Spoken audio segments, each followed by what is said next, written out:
20. 2 years ago, Ryan Whitmore believed that becoming a billionaire was worth any sacrifice. Today, he would have traded every skyscraper, every luxury car, every private jet, and every dollar in his bank account for one thing he had never earned: the chance to hear a young man call him Dad. To the world, Ryan Whitmore was the definition of success. Business magazines called him a visionary. Television hosts praised him as one of America's youngest self-made billionaires.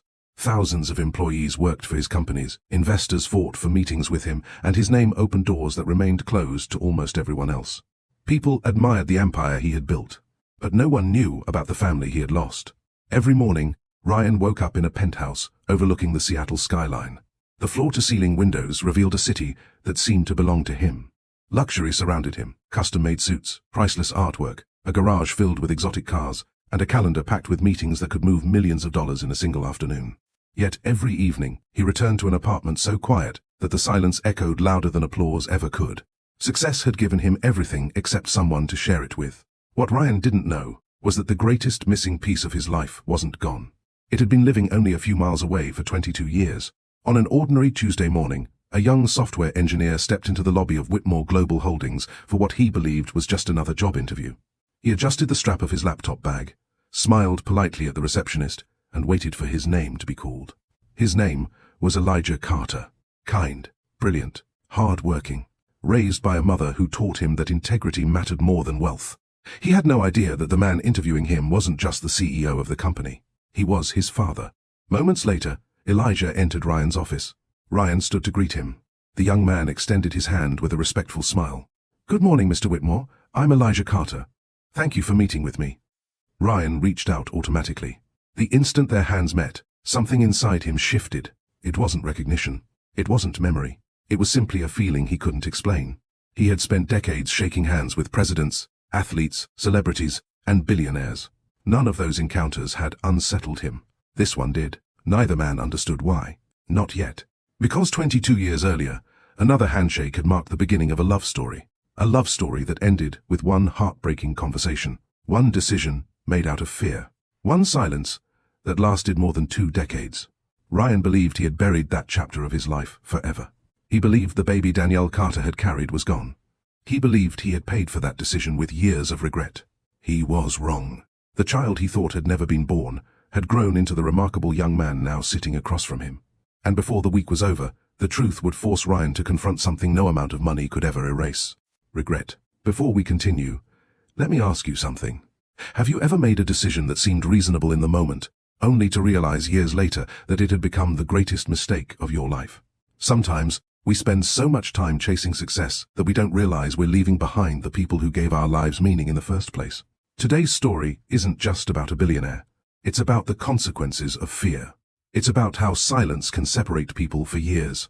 It's about forgiveness that must be earned, not expected.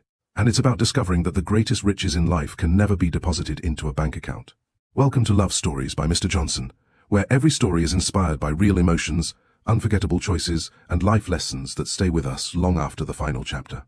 If you're new to the channel, we'd love to have you join our family. Subscribe now and turn on notifications so you never miss another emotional story that reminds us what truly matters. And to all our returning viewers, thank you for being here.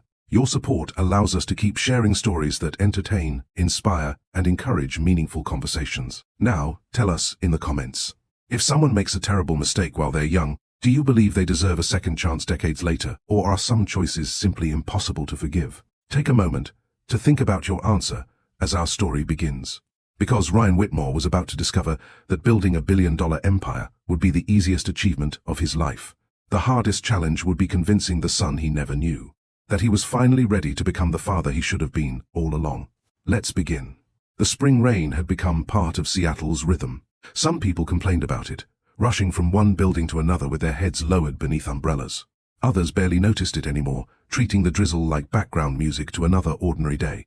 Danielle Carter had learned to appreciate it. She stood outside Maple Grove Elementary School, holding a faded blue umbrella, while watching the last of her students climb into waiting cars and school buses. The children waved enthusiastically. "Bye, Ms. Carter. See you Monday. Don't forget to read Chapter 6. Danielle laughed, waving back at each of them. "I'll be asking questions on Monday," she called out. A chorus of playful groans followed before the children disappeared into the rainy afternoon. Only then did she finally exhale. Teaching 4th grade wasn't glamorous. The paycheck barely covered rent.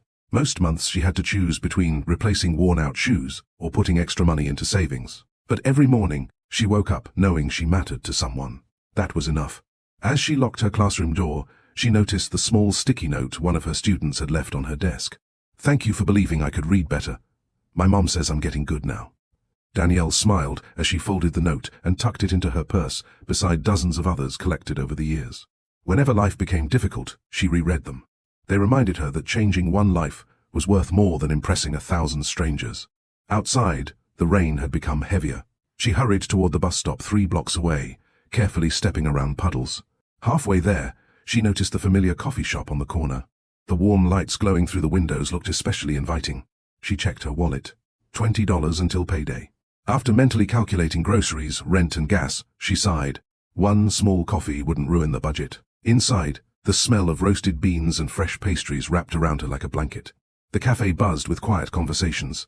College students typed furiously on laptops. An elderly couple shared a slice of carrot cake. A young mother rocked a sleeping baby while stirring cream into her coffee. Ordinary people living ordinary lives. Danielle loved places like this. They reminded her that happiness often existed in moments too small for anyone else to notice. She ordered the smallest coffee on the menu. "No whipped cream today?" the barista asked with a grin. Danielle laughed. "Maybe after payday." "You always say that. And one of these months, it'll actually be true." The barista handed over the steaming cup. "On the house." "Oh no. Too late. You'll get in trouble." "I'll survive." Danielle smiled gratefully. "Thank you." She had just turned toward the door when someone walking in collided with her shoulder. The coffee lurched violently. Hot liquid splashed across the front of a crisp white dress shirt. "Oh my goodness." Danielle gasped. "I'm so sorry." The man instinctively stepped backward, looking down at the spreading coffee stain. For one painfully awkward second, neither of them spoke. Then he looked up. Instead of anger, he laughed. A genuine laugh. "I guess this shirt was asking for trouble." Danielle stared in disbelief. "You're not upset? It was an accident. I'm still buying you another shirt. I seriously doubt this coffee shop sells business clothes." She couldn't help smiling. Up close, he looked to be in his late 20s. Tall, athletic, dark blonde hair that had been dampened by the rain. Clear blue eyes that somehow looked serious and amused at the same time. His expensive watch suggested he earned far more money than she did. His warm smile suggested he didn't care. "I'm Ryan," he said, extending a hand despite the coffee dripping from his sleeve. She shook it.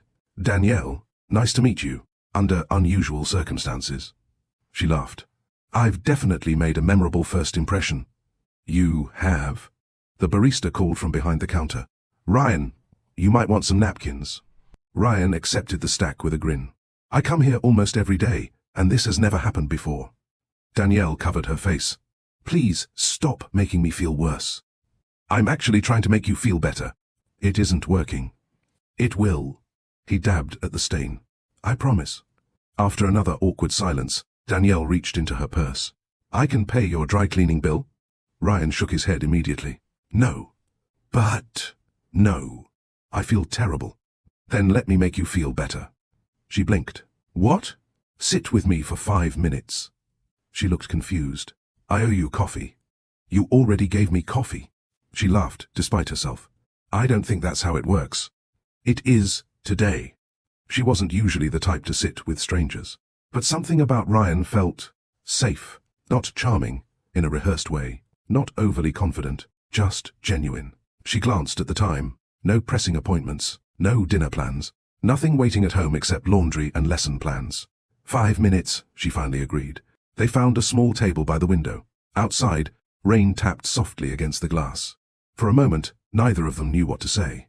Ryan broke the silence. "So, what do you do?" "I'm a teacher." His face brightened. "Really? 4th grade? That's impressive." She laughed softly. No one's ever called teaching impressive before. "They should." "What about you?" Ryan hesitated. "I work in finance." "Sounds important." "Some days it feels important." "And the other days?" "I spend 12 hours staring at spreadsheets wondering if any of this will matter 20 years from now." Danielle smiled. I ask myself something similar. You do? I wonder if any of my students will remember me after they grow up. Ryan leaned back thoughtfully. I think they will. What makes you so sure? Because you remembered to feel guilty about ruining a stranger's shirt. She laughed again. I still feel guilty. Exactly. He noticed how easily she smiled, how carefully she listened before speaking. She wasn't trying to impress anyone. That felt rare. So, Danielle asked, what do you actually want? Ryan frowned. What do you mean? Long term. He stared out the rain-covered window. I want to build something. A company? Something that outlives me. She nodded slowly. That's a beautiful goal. What about you? Danielle looked toward the elementary school visible in the distance. I just want to make someone's life better. Ryan smiled. I think you're aiming lower than you should. No. She shook her head gently. I think people underestimate how much changing one person's life can change the world. Her words stayed with him. Most people talked about becoming rich, powerful, famous. Danielle talked about helping one child learn to believe in themselves. It sounded almost revolutionary. They talked until the rain slowed to a drizzle. 5 minutes became 20. 20 became nearly an hour. They discovered they both loved bookstores more than shopping malls. Neither enjoyed loud parties. Both preferred homemade meals over expensive restaurants. Both believed kindness was becoming too rare. As Danielle finally stood to leave, she smiled. I should probably get home before my landlord starts charging me extra for being late. Ryan chuckled. I'd like to see you again. She froze. So soon? I've already sacrificed one shirt. He looked down at the coffee stain. I feel like I should at least get dinner out of the deal. Danielle laughed. That is the worst negotiation I've ever heard. I work in finance. I thought finance people negotiated better. Apparently not when they're talking to teachers. She looked at him for a long moment. There was no arrogance in his voice. No games. Just honest interest. Finally, she reached into her purse, found a receipt, and wrote her number on the back. She handed it to him. Don't lose it. Ryan carefully folded it and slipped it into his wallet. I won't. As Danielle walked toward the bus stop, she caught herself smiling for reasons she couldn't explain. Behind the cafe window, Ryan watched her disappear into the crowd, still holding the coffee-stained jacket over one arm. For the first time in months, the meeting he was supposed to attend no longer felt like the most important part of his day. Neither of them realized that one accidental spill in a neighborhood coffee shop had just begun a love story that would test their dreams, their values, and ultimately change the course of 3 lives forever. Ryan Whitmore stared at the small receipt tucked inside his wallet at least 6 times before he reached his office. Danielle Carter. A phone number, written in neat, careful handwriting. Nothing more, nothing less. Yet somehow, it felt more valuable than the stack of contracts waiting on his desk. His assistant, Melissa, looked up as he stepped off the elevator. You made it, she said. Mr. Harrison has been asking where you are. Ryan glanced at the coffee stain still visible on his shirt beneath his jacket. I had an unexpected delay. Melissa raised an eyebrow. Looks like it. He laughed softly. I'll explain another day. She had worked with Ryan for nearly 3 years. In all that time, she had never seen him smile this much on a Friday afternoon. Normally, Ryan moved through the office with laser focus. Every minute of his day was scheduled. Every meeting had a purpose. Every decision brought him one step closer to the dream he had carried since college, to build one of the most respected investment firms in the country. Today, however, his mind wasn't on market forecasts or investor presentations. It was on a 4th-grade teacher who apologized 3 different times over a spilled cup of coffee. Across town, Danielle unlocked the door to her 1-bedroom apartment. The familiar scent of lavender greeted her. It came from the inexpensive candle she lit every evening after work, more out of habit than luxury. Her apartment wasn't large. The kitchen was barely big enough for 2 people. The living room doubled as her grading station. The couch had been bought second-hand from a retired couple moving to Arizona. But every corner reflected her personality. Bookshelves filled with children's novels, framed photographs of her grandmother, small potted plants on the windowsill, colorful artwork her students had made over the years. It wasn't impressive. It was home. She slipped off her shoes, changed into comfortable clothes, and began preparing dinner. Chicken, rice, steamed vegetables. Simple. Affordable. As she chopped carrots, her phone buzzed on the kitchen counter. Unknown number. She smiled before answering. Hello? Hi. This is Ryan. His voice carried the same calm confidence she'd noticed earlier. I was hoping you hadn't given me a fake number. Danielle laughed. I considered it. Ouch. I'm kidding. I figured. There was a brief pause. So, Ryan said, are you busy tomorrow evening? Danielle glanced at the lesson plan spread across her dining table. I was planning to grade spelling tests. I can already tell my competition is tough. She smiled. They're fourth graders. They work very hard. I believe it. Another pause. Then Ryan asked gently, would you have dinner with me instead? Danielle leaned against the kitchen counter. She hadn't been on a date in almost a year. Teaching consumed most of her time. The little free time she had was usually spent visiting her grandmother, reading, or preparing lessons. Dating simply hadn't felt like a priority. Still, there was something refreshingly ordinary about Ryan. He hadn't tried to impress her with expensive watches or business titles. He hadn't bragged about money. He'd asked questions. He'd listened. Most importantly, he'd laughed easily. I'd like that, she finally replied. Ryan smiled on the other end of the line. Really? Yes. I was preparing for rejection. You should have more confidence. I do. So why were you nervous? Because this wasn't a business meeting. Danielle found herself smiling again. Saturday evening arrived with clear skies. Seattle looked completely different when the rain disappeared. Ryan chose a small Italian restaurant instead of one of the city's luxury dining spots. When Melissa had suggested reserving a table at an exclusive downtown restaurant, he'd shaken his head. I want somewhere people actually have conversations. Not somewhere they spend the entire evening pretending to be impressed. Danielle arrived wearing a simple navy blue dress and white flats. Ryan stood as she approached. You look beautiful. She felt warmth rise to her cheeks. Thank you. You clean coffee stains surprisingly well. He looked down at his fresh white shirt. I bought a new one. She laughed. I feel slightly less guilty now. The hostess led them to a quiet corner table. Soft jazz played through hidden speakers. Candles flickered gently between the tables. The atmosphere felt comfortable rather than extravagant. Ryan noticed Danielle studying the menu carefully. Everything okay? She nodded. I just like knowing what I'm ordering before the waiter comes. I usually do the same thing. You don't strike me as someone who's indecisive. I'm not. So why read the whole menu? Because I don't like assuming. Danielle smiled. That's actually a good answer. Dinner arrived. Conversation flowed as naturally as it had the day before. They talked about childhood memories, favorite books, embarrassing school moments, family traditions. Ryan admitted he still called his mother every Sunday evening. Danielle confessed she still watched old animated movies whenever she had a difficult week. I'll never outgrow them, she said. You shouldn't. They're made for children. Ryan shook his head. They're made for people who still believe kindness matters. Danielle looked at him thoughtfully. You say things I don't expect. He smiled. I get that a lot. As dessert arrived, Danielle finally asked the question she'd been wondering about. So, what exactly do you do in finance? Ryan hesitated. My partners and I recently started an investment company. How recently? About 2 years ago. Is it going well? He shrugged. Depends on the day. She laughed. That's not an answer. Some days I think we're building something incredible. And other days? I wonder if everything could disappear with one bad decision. Danielle nodded slowly. That sounds stressful. It is. So why do it? Ryan looked out the window for a moment. When I was growing up, my parents lost our house. Danielle remained silent. He continued. I remember watching my dad work harder every year, while somehow falling further behind. I'm sorry. I promised myself that, if I ever had children. He paused. I wanted them to grow up without worrying about whether the lights would stay on. Danielle smiled softly. That's a beautiful reason. It's also dangerous. Why? Because sometimes I forget why I started chasing success. His honesty surprised even him.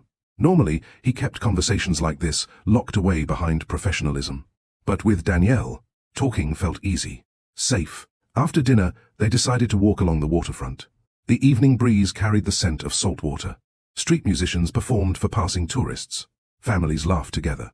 Children chased pigeons across the sidewalk. Ryan and Danielle walked slowly, neither eager for the night to end. You know what I noticed about you? Ryan asked. What? You never check your phone. She laughed. That's because nobody's texting me. I don't believe that. My students would if they had phones. Ryan smiled. Still. What? It's rare. She looked at him curiously. What about you? My phone never stops. That sounds exhausting. It is. Then why keep answering? Ryan didn't have an immediate response. Finally he admitted, Because I keep telling myself that if I work just a little harder now, life will become easier later. Danielle stopped walking. She looked at him with gentle seriousness. My grandmother used to say something. What? Don't postpone living while you're busy making plans for life. Ryan repeated the words quietly. Don't postpone living. She believed tomorrow isn't guaranteed. He looked around at the families enjoying the evening. Children laughing. Couples holding hands. Parents pushing strollers. Ordinary moments. For the first time in years, Ryan wondered whether he'd become so focused on building a future that he was forgetting to enjoy the present. They reached Danielle's apartment building just before 10. Neither of them moved toward the entrance immediately. I had a wonderful evening, Danielle said. So did I. I'm glad you called. I'm glad you answered. She smiled. So. She laughed. You really don't want tonight to end, do you? No. His answer came so quickly that it made her blush. I'd like to see you again. I think I'd like that too. Ryan hesitated. I don't want to rush anything. You don't seem like someone who does. I usually plan everything. And this? He smiled. This feels impossible to plan. Danielle looked into his eyes for a long moment. Neither of them noticed the elderly woman watering flowers from a nearby balcony, smiling to herself as she watched two young people clearly trying to hide how much they already liked each other. Ryan finally stepped back. I'll call you. I'll answer. As Danielle entered her apartment, she leaned against the closed door and smiled. It had been years since someone made her feel seen instead of simply noticed. Outside, Ryan remained standing beside his car for another minute before driving away. He couldn't explain why one ordinary weekend had begun to feel like the beginning of something extraordinary. Neither of them knew that love rarely announces itself with grand speeches or dramatic gestures. Sometimes it begins with a spilled cup of coffee, a quiet dinner, a walk beneath the evening sky, and two people who choose to slow down long enough to truly see each other. What neither Ryan nor Danielle could possibly imagine was that the dreams drawing them together would one day become the very force threatening to pull them apart. Before we continue to the next chapter, let's take a moment to reflect on what we've just witnessed. Ryan and Danielle's story didn't begin with luxury, grand gestures, or love at first sight. It began with something beautifully ordinary. A spilled cup of coffee, a genuine conversation, and two people who chose to slow down long enough to truly see one another. Sometimes, the greatest relationships don't start with fireworks. They begin with kindness, respect, and a simple act of giving someone your time. Here's today's question for you. Do you believe true love is built through small everyday moments? Or do you think it takes one unforgettable event to change two lives forever? Share your thoughts in the comments. We'd love to read your perspective, and you never know whose heart your words might encourage today. If this story has touched you so far, please take a second to like this video. It helps YouTube share these stories with more people who may need a little hope, encouragement, or a reminder that genuine love still exists. And if you're enjoying these emotional stories filled with real-life lessons, subscribe to Love Stories by Mr. Johnson and turn on the notification bell so you never miss our next journey of love, loss, redemption, and second chances. Now, take a deep breath, because in the next chapter, Ryan and Danielle's relationship begins to blossom. But as Ryan's career starts demanding more of his time, they'll both discover that love isn't only about finding the right person. It's about choosing them, even when life becomes complicated.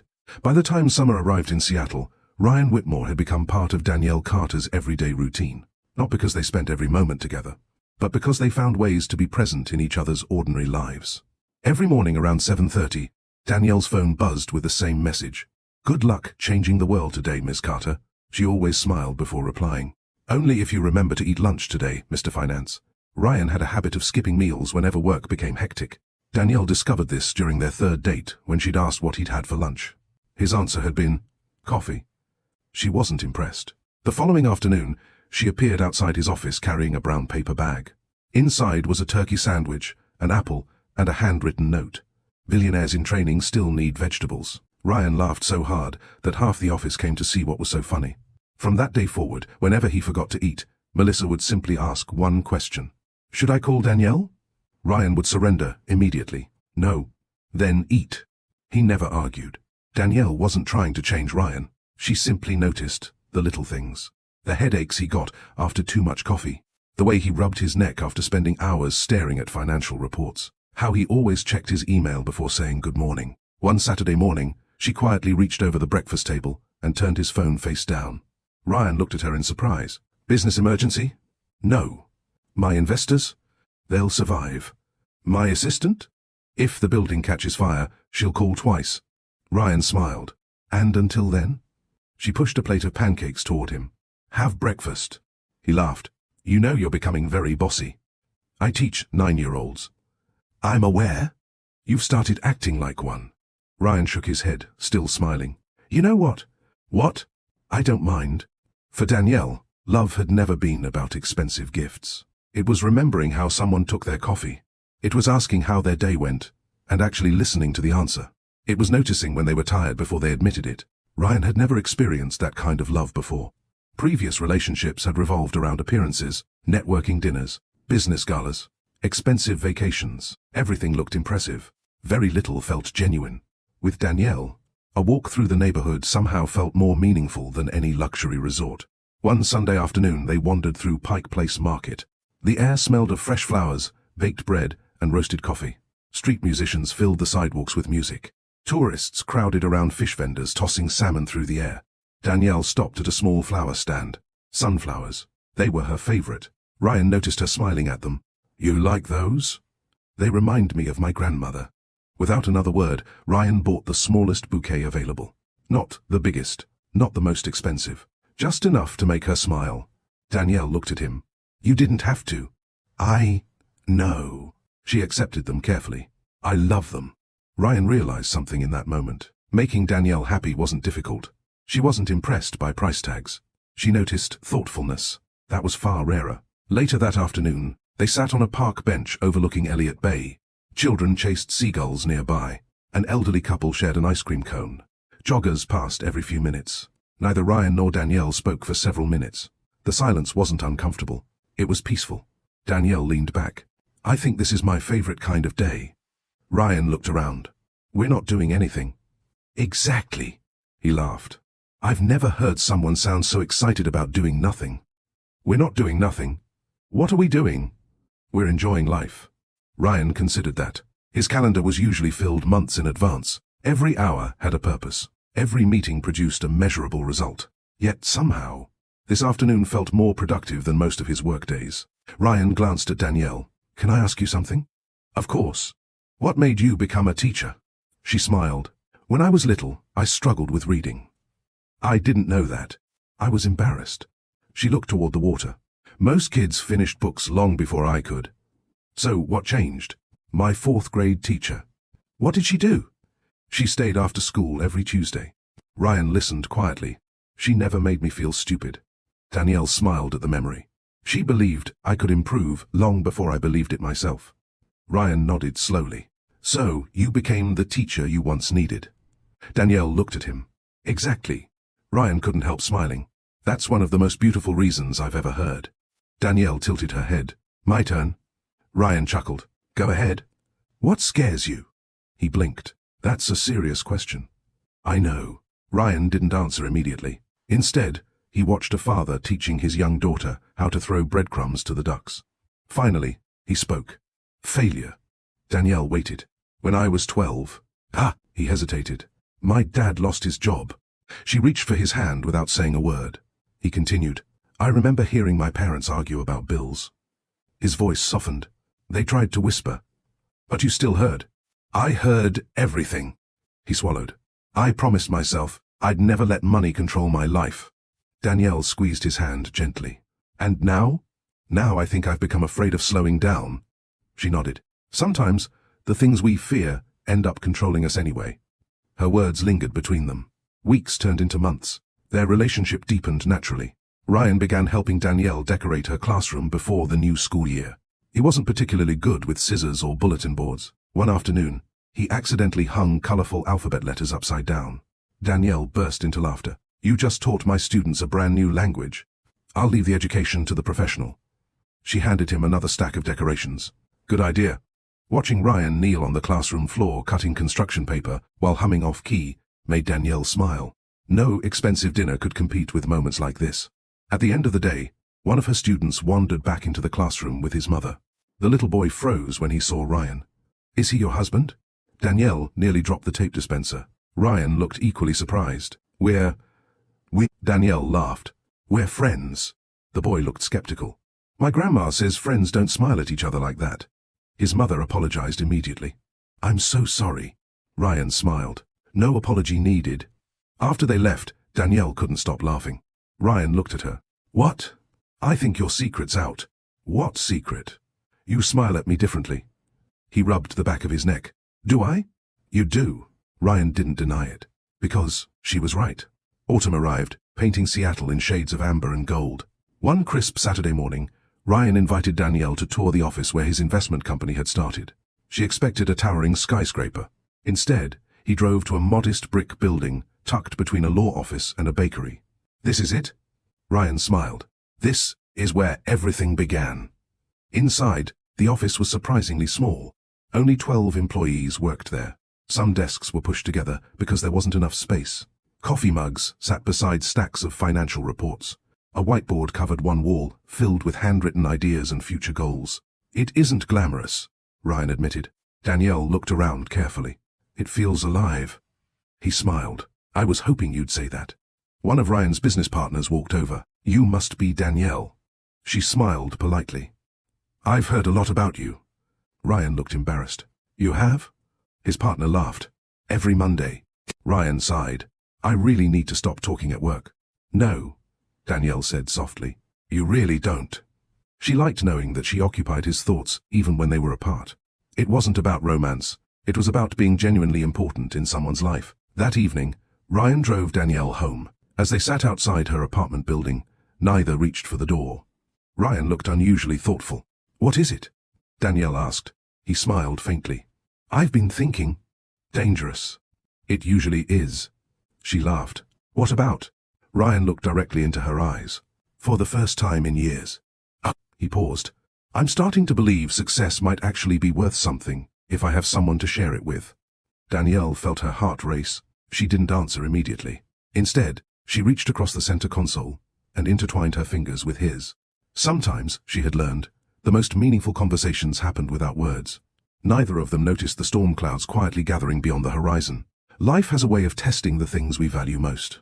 And before long, Ryan would face a choice between the future he had always dreamed of and the woman who had quietly become the center of his world. By the time winter settled over Seattle, Ryan and Danielle had been together for almost a year. Their relationship hadn't been built on expensive vacations or extravagant surprises. It had been built on consistency.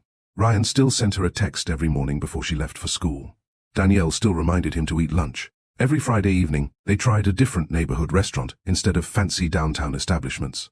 On Sunday afternoons, they grocery shopped together, debating over cereal brands and laughing about who made the better pancakes. They had quietly become each other's home. It wasn't dramatic. It was dependable. And sometimes, dependable love is the strongest kind. One snowy evening, Ryan stopped by Danielle's apartment, carrying 2 bags of groceries. You bought enough food for a month, Danielle laughed as she opened the door. I was hungry. You should never grocery shop when you're hungry. I've been told. By who? You, she smiled. I see you're finally listening. Ryan placed the bags on the kitchen counter. Eventually, as Danielle unpacked the groceries, she pulled out 3 cartons of ice cream. She looked at him in disbelief. Ryan. What? 3? They were on sale. We live in 2 different apartments. I know. You bought enough for a family of 6. Ryan shrugged. I panicked. Danielle burst into laughter. You panic-bought ice cream? I regret nothing. She shook her head. No wonder you're good at business. That was sarcasm. A little. After dinner, they curled up on the couch, watching an old romantic comedy Danielle had loved since college. Ryan had seen it twice already. He still pretended not to know the ending because he enjoyed watching Danielle react to her favorite scenes. Halfway through the movie, she looked over. You're not even watching. I am. No. She pointed toward him. You're watching me. Ryan smiled. I like seeing which parts make you laugh. Danielle felt her cheeks warm. You make me nervous when you're sweet. I'll try being annoying again. Too late. She leaned her head against his shoulder. Outside, snow drifted quietly past the apartment windows. Inside, everything felt safe. But while Danielle slept peacefully that night, Ryan lay awake. His phone rested on the bedside table. 3 missed calls. 5 emails. A voicemail marked urgent. His company had spent months competing for the largest investment opportunity in its history. If the deal succeeded, Whitmore Capital would expand nationwide. If it failed, years of work could disappear overnight. Ryan quietly slipped out of bed and walked into the living room. He returned every call before sunrise. When Danielle woke the next morning, he was still sitting at the dining table surrounded by spreadsheets.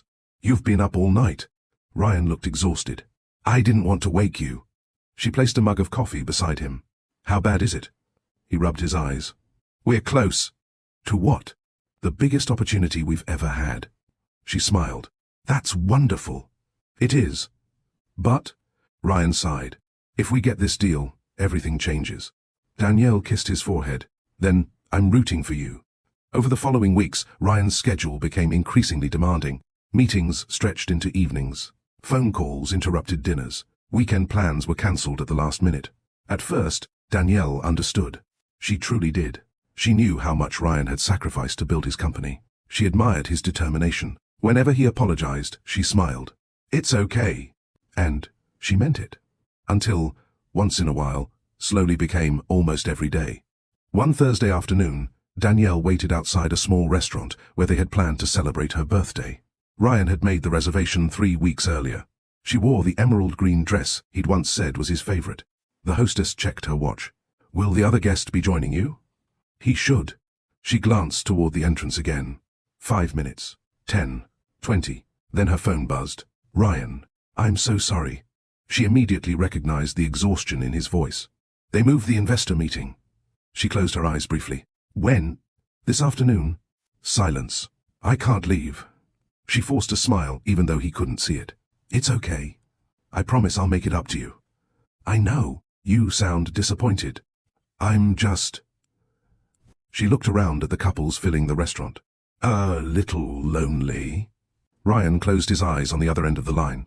"So am I." Instead of going home, Danielle walked through downtown Seattle alone. Holiday lights decorated the streets. Children laughed while taking pictures with Santa Claus. Families carried shopping bags from store to store. She wasn't angry. She wasn't jealous. She simply missed Ryan. She missed the man who used to put his phone away during dinner. The man who noticed when she looked tired. The man who laughed over spilled coffee. She understood why he worked so hard. But understanding someone's reasons didn't erase the feeling of being left behind. Ryan finally arrived at her apartment just after 10 that night. He carried flowers, a birthday cake, and an expression filled with guilt. "I'm sorry." Danielle opened the door. "I know." "No." "Oh, hey." He shook his head. "I'm really sorry." She invited him inside.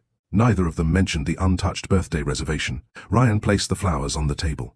"I hate disappointing you." Danielle looked at him carefully. "I know you do." "I'll take next weekend off." She smiled sadly. "You've said that before." His shoulders sank. She wasn't accusing him. She was simply telling the truth. A few days later, Danielle visited her grandmother, Eleanor Carter. The elderly woman poured tea into 2 delicate porcelain cups. "You seem quiet today." Danielle smiled weakly. "I'm fine." Eleanor raised an eyebrow. "I've known you since you were born." Danielle laughed softly. "I guess I'm just worried." "About Ryan?" She nodded. "I don't think he's changing because he loves me less." "What do you think?" "I think he's becoming so busy chasing tomorrow." She looked down at her tea. "That he's forgetting to live today." Eleanor smiled gently. "Can I tell you something your grandfather once told me?" "Always." "Ambition is a wonderful servant, but a terrible master." Danielle repeated the words quietly. "A terrible master." "He worked long hours when we were young." "What changed?" "He realized one day that your mother had learned to ride a bicycle without him." Danielle listened. "He cried that night." "Why?" "Because success had paid for the bicycle." Eleanor smiled sadly. "But it couldn't give him back the moment he missed." Meanwhile, Ryan sat inside a conference room overlooking the city. His partners celebrated. "We got it. The investors signed. This changes everything." Champagne bottles appeared. Everyone applauded. Ryan smiled, but only for a moment. His phone vibrated. A reminder popped onto the screen. Dinner with Danielle's grandmother. 6 p.m. He looked at the clock. 7:48. His face fell. He had forgotten. Again, without another word, he left the celebration. "Ryan!" One of his partners called. "Where are you going?" "I have somewhere more important to be." He drove across the city as quickly as traffic allowed. When he arrived, the lights inside Eleanor's house were already dim. Danielle opened the door. "You missed dinner." Ryan looked down. "I know. My grandmother waited almost an hour because she wanted to meet the man I've been telling her about." I'm sorry. She finally went to bed. Ryan swallowed hard. I'll come back tomorrow. Danielle nodded. You should. There was no anger in her voice. Only disappointment. Sometimes disappointment hurts more. Driving home that night, Ryan turned off the radio. For the first time in months, the silence forced him to confront a truth he had been avoiding. He wasn't losing Danielle because she lacked patience. He was losing her because she had been patient for so long. And patience, no matter how deep, eventually begins to wear thin when it isn't met with presence. As rain tapped softly against his windshield, Ryan made himself a promise. After this deal was finished, things would change. He would make time. He would restore the balance they once had. He believed it with all his heart. But life has a cruel way of presenting its greatest tests just when we think we're finally ready. Because only weeks later, Danielle would walk into Ryan's office carrying news that would change both of their lives forever. And the decision Ryan made that day would echo for the next 22 years. The first sign wasn't dramatic. It was a wave of nausea Danielle couldn't explain. She blamed it on the leftover Chinese food she'd eaten the night before. By lunchtime, she still felt lightheaded. One of her students looked up from his math worksheet. "Miss Carter, are you okay?" Danielle smiled, even though her stomach churned. "I'm fine, sweetheart. I think I just need a little water." The little boy frowned. "My mom says when teachers say they're fine, they're usually not." The classroom erupted in laughter. Danielle laughed too. "Your mom sounds very wise." She finished the school day, but the exhaustion lingered. For the next week, she found herself unusually tired. The smell of coffee, normally her favorite part of every morning, suddenly made her feel sick. One afternoon, as she stood in the teacher's lounge, staring at her untouched mug, her colleague and closest friend, Monica, walked in. "You've been avoiding coffee for 3 days." Danielle looked up. "So? You once told me you'd choose coffee over dessert." "I may have exaggerated." Monica folded her arms. "No, you definitely didn't." Danielle forced a laugh, but Monica wasn't convinced. "You've also been tired." "I've been working." "You've been distracted." Danielle sighed. "I've just had a lot on my mind." Monica tilted her head. "When was your last cycle?" Danielle blinked. The question caught her completely off guard. She quickly counted backward in her mind. Then again, her smile slowly disappeared. "Oh." Monica didn't say another word. She simply reached into her purse, grabbed her car keys, and stood. "Come on." "Where?" "The pharmacy." "Monica, you'll drive yourself crazy until you know." Danielle sat in her apartment bathroom nearly an hour later. The unopened pregnancy test rested on the sink. Her hands trembled. She wasn't afraid of motherhood. She was afraid of uncertainty. Ryan loved her. She knew that. But lately, his life had become consumed by work. Every conversation revolved around investors, deadlines, and expansion. Would this be the right time? She closed her eyes. Whatever happened, she would face it. 10 minutes later, she looked down. 2 pink lines. Her heart stopped. She read the instructions again. Then again. The answer didn't change. Pregnant. She lowered herself onto the edge of the bathtub. 100 emotions rushed through her at once. Shock, joy, disbelief, fear. She placed one hand gently over her stomach. There was no visible bump. Nothing had changed on the outside. Yet everything had changed within her. Tears filled her eyes. Not tears of sadness. Tears born from the overwhelming realization that another life had quietly begun. A tiny heartbeat. A future. A child. That evening, Danielle visited her grandmother. Eleanor was trimming roses in the small backyard when Danielle arrived. "You've got that look," Eleanor said with a smile. "What look?" "The one that says your life is about to change." Danielle laughed through nervous tears. "It already has." Eleanor set the gardening shears aside. "What happened?" Danielle handed her the small paper bag from the pharmacy. Eleanor looked inside. Her eyes widened, then softened. "Oh, sweetheart." Danielle nodded. "I'm pregnant." For a long moment, neither woman spoke. Then Eleanor stepped forward and wrapped her granddaughter in a warm embrace. "You look terrified." "I am, and happy." Danielle smiled through tears. "I think I am." Eleanor held her shoulders. "Children have a way of arriving before we think we're ready." "I don't know if Ryan will be." Eleanor looked at her carefully. "Do you?" Danielle hesitated. "I don't know." Ryan was still in his office when Danielle called. He answered on the second ring. "Hey." His voice sounded tired. "You still working?" "Unfortunately." She smiled faintly. "Can you come over tonight?" There was a brief pause. "Is everything okay?" "I'd rather tell you in person." Ryan immediately closed the file on his desk. I'll be there in 30 minutes. Exactly 35 minutes later, Ryan knocked on her apartment door. He carried takeout from her favorite Thai restaurant. I figured neither of us would feel like cooking. Danielle smiled. You remembered. I always remember food. She laughed softly. The familiar warmth between them returned for a moment. They ate dinner together, talked about school, talked about work. Ryan noticed Danielle barely touched her meal. You okay? She nodded. I just... Her heartbeat quickened. This is harder than I thought. Ryan reached across the table. What is? Danielle stood. I have something to show you. She walked into the bedroom. Moments later, she returned carrying a small gift box wrapped in blue paper. Ryan looked confused. My birthday isn't for months. I know. He accepted the box. Inside sat a tiny pair of white baby shoes. For several seconds, Ryan simply stared. His face lost all expression. He looked from the shoes to Danielle, back to the shoes. His lips parted. Danielle. She smiled nervously. We're having a baby. Silence. Not the joyful silence she'd imagined. Not the stunned happiness she'd hoped to see. Just silence. Ryan slowly lowered the tiny shoes back into the box. He stood, walked toward the window, ran both hands through his hair. Danielle's smile faded. Say something. He turned around. He struggled to find words. I wasn't expecting this. I know. He looked at the floor. Our timing. She felt a knot form in her stomach. What about it? Ryan inhaled deeply. My company is about to finalize the biggest investment deal we've ever had. She nodded. I know. If this deal falls apart. She interrupted gently. We'll figure it out. Ryan looked at her. You don't understand. Then help me understand. He walked back toward the table. We've spent years building this company. I know.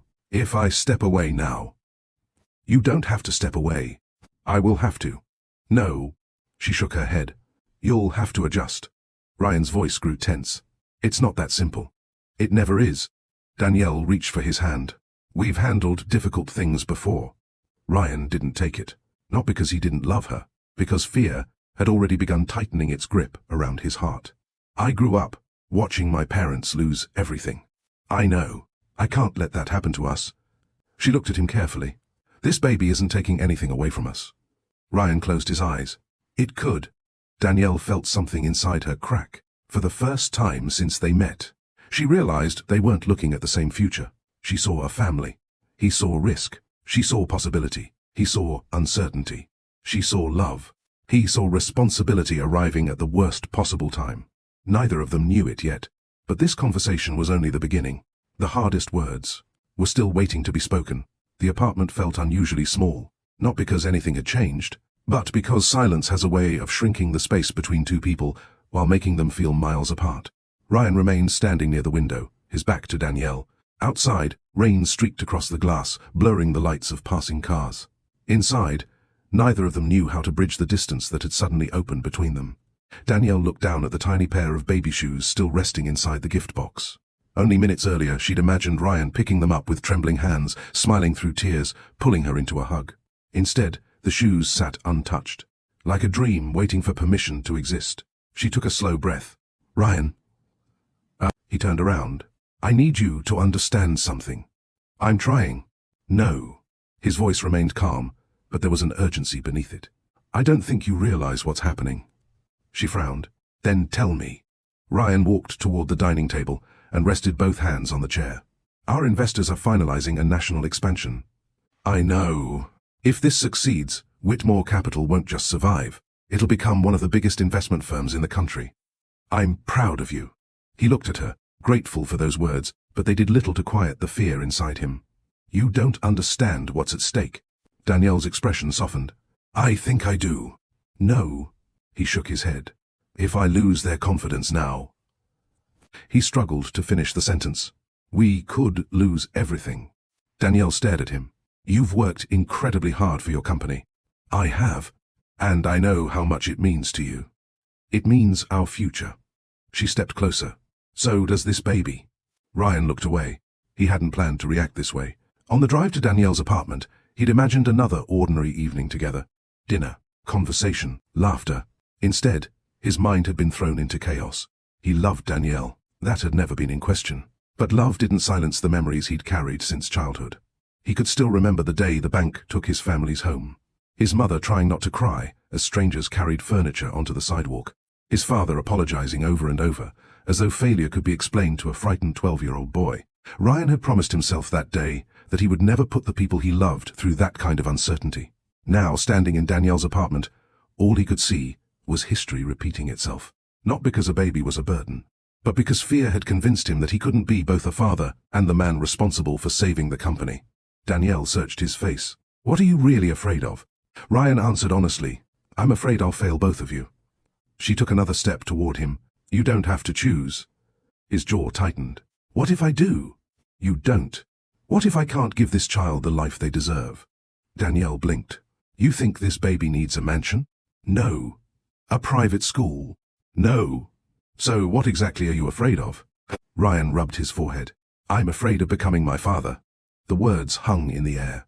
Danielle understood his pain. She had heard stories about his childhood. She knew those memories had shaped him. But she also knew something he couldn't see. "You are not your father." He laughed bitterly. "You don't know that." "I do." "How?" "Because your father gave up." Ryan looked at her. "You never have." For a brief moment, he wanted to believe her. He wanted to let go of the panic tightening his chest. He wanted to imagine a future where everything somehow worked out. But another image pushed its way into his mind. The conference room, the investors, the contracts, hundreds of employees depending on him. Years of work balanced on the edge of one decision. His breathing grew heavier. "I can't do this." Danielle frowned. "Can't do what?" "This." She looked confused. "Our future?" "The timing." Ryan. "I don't think we should have this baby." The words landed like broken glass. Danielle stared at him. She wasn't sure she'd heard correctly. "What did you say?" Ryan swallowed hard. "I think..." His voice almost disappeared. "I think you should have an abortion." The room became impossibly quiet. Danielle didn't move, didn't speak, didn't even blink. She simply looked at the man she'd loved for nearly 2 years. The man who had once bought her sunflowers because they reminded her of her grandmother. The man who had helped decorate her classroom. The man who had promised he wanted a family someday. She barely recognized him. Ryan's eyes filled with regret the instant the words left his mouth. He wished he could pull them back, say something different, anything different. But fear had spoken before love could. "Danielle." She raised one hand. "Don't. I didn't mean..." "You did." "I just..." She shook her head slowly. "No." He stepped toward her. "I'm trying to think about our future." "So am I. This isn't the right time." She looked at him with quiet disbelief. "When exactly is the right time to love your own child?" Ryan couldn't answer, because there wasn't one, not in his mind. Every future milestone would bring another reason to wait. Another deal, another opportunity, another excuse. Danielle walked to the window. Rain continued falling outside. People hurried down the sidewalk carrying groceries, umbrellas, flowers. Ordinary lives, ordinary evenings. She wondered how many of them had once stood exactly where she stood now, forced to choose between hope and heartbreak. Without turning around, she asked quietly, "If I weren't pregnant?" Ryan remained silent. "Would you still want to marry me?" "Of course." "So the only thing that's changed?" She finally faced him. "Is our child." Ryan closed his eyes. "It's not that simple." "It actually is." She walked back to the table and gently picked up the tiny baby shoes. Running her thumb across the soft fabric, she whispered, "I bought these because I thought tonight would become one of the happiest memories of our lives." A tear slid down her cheek. "I imagined us arguing over baby names." She laughed softly through her tears. "I even imagined you pretending not to cry." Ryan felt his chest tighten. He had imagined those things too. Just years from now, when the company was stable, when life felt less uncertain, when everything was perfect. The problem was that life rarely waits for perfect. Danielle looked directly into his eyes. "I need to ask you one question." "Anything. If this company disappeared tomorrow..." He frowned. "Would you still love me?" "Yes." "Would you still love our child?" Ryan hesitated. Not because the answer was no, because he couldn't separate love from fear. That hesitation told Danielle everything she needed to know. She nodded slowly. "I understand." "You do?" "Yes." He looked relieved for half a second. Then she continued, I understand that you're terrified. I am. I understand that you don't want your child to grow up the way you did. Exactly. She took a deep breath. But Ryan, her voice trembled. The greatest gift a child can receive isn't a perfect financial future. She placed one hand gently over her stomach. It's parents who choose them. Those words pierced him more deeply than any accusation could have. Ryan reached for her. She stepped back, not dramatically, not angrily, just enough to create space between them. I think you should go. His heart sank. Danielle, Kay, I can't keep having this conversation tonight. I love you. She nodded. I know you do. And I love you. Tears filled both their eyes. But tonight. She struggled to finish. Fear is speaking louder than love. Ryan stood frozen. Every instinct told him to stay, to apologize, to hold her. Yet he also believed, wrongly, that giving her space was the kindest thing he could do. Slowly, he walked to the door. Before leaving, he turned one last time. I never wanted to hurt you. Danielle's voice was barely above a whisper. I believe you. He waited. She said nothing else. Ryan quietly closed the door behind him. Danielle remained standing in the middle of the apartment long after his footsteps faded down the hallway. Finally, she sank onto the couch, still holding the tiny baby shoes. Her apartment had never felt so empty. She rested one hand over her stomach. Then, through tears, she whispered words no one else would ever hear. I don't know what tomorrow looks like. Another tear slipped down her cheek. But, as long as your heart keeps beating. She closed her eyes. You'll never face this world alone. Outside, Ryan sat behind the wheel of his car, gripping the steering wheel until his knuckles turned white. He believed he had asked Danielle to make the only practical decision. What he didn't realize was that practical decisions made without compassion often become the deepest regrets of our lives. Neither of them slept that night. One was trying to protect a future he feared losing. The other was quietly choosing the future growing inside her. And by morning, the path between them would no longer be the same. The next morning, Seattle woke beneath grey skies. Rain tapped gently against Danielle Carter's bedroom window, but she barely noticed. She hadn't slept. Every time she closed her eyes, Ryan's words echoed through her mind. I think you should have an abortion. She knew he hadn't spoken from cruelty. He had spoken from fear. Somehow, that hurt even more. Because fear had convinced the man she loved that their child was a problem to solve instead of a life to protect. She slowly sat up in bed and rested both hands over her stomach. Nothing had changed overnight. There was still no visible sign of the tiny life growing inside her. Yet she already felt responsible for someone who depended entirely on her. She whispered softly, Good morning, little one. A tear slipped down her cheek. I don't know how we're going to do this. Hey, she smiled through the emotion. We'll figure it out together. Across the city, Ryan Whitmore sat in his office long before sunrise. Stacks of financial reports covered his desk. Normally, numbers gave him clarity. Today, they blurred together. Melissa stepped inside carrying his usual coffee. You've been here since 5. Ryan looked up. I couldn't sleep. She placed the cup beside him. Everything okay? He forced a smile. Just a lot on my mind. Melissa studied him for a moment. She had seen Ryan negotiate million-dollar contracts without breaking a sweat. She had watched him remain calm during financial crises that sent others into panic. This was different. You want to talk about it? Ryan shook his head. Not yet. She nodded. If you change your mind. I know. After she left, Ryan stared at the framed photograph sitting on his bookshelf. It wasn't a family picture. It was an old photograph of Whitmore Capital's first office. 12 employees, second-hand desks, peeling paint on the walls. Everyone smiling because they believed in the impossible. He remembered promising those people he would never let the company fail.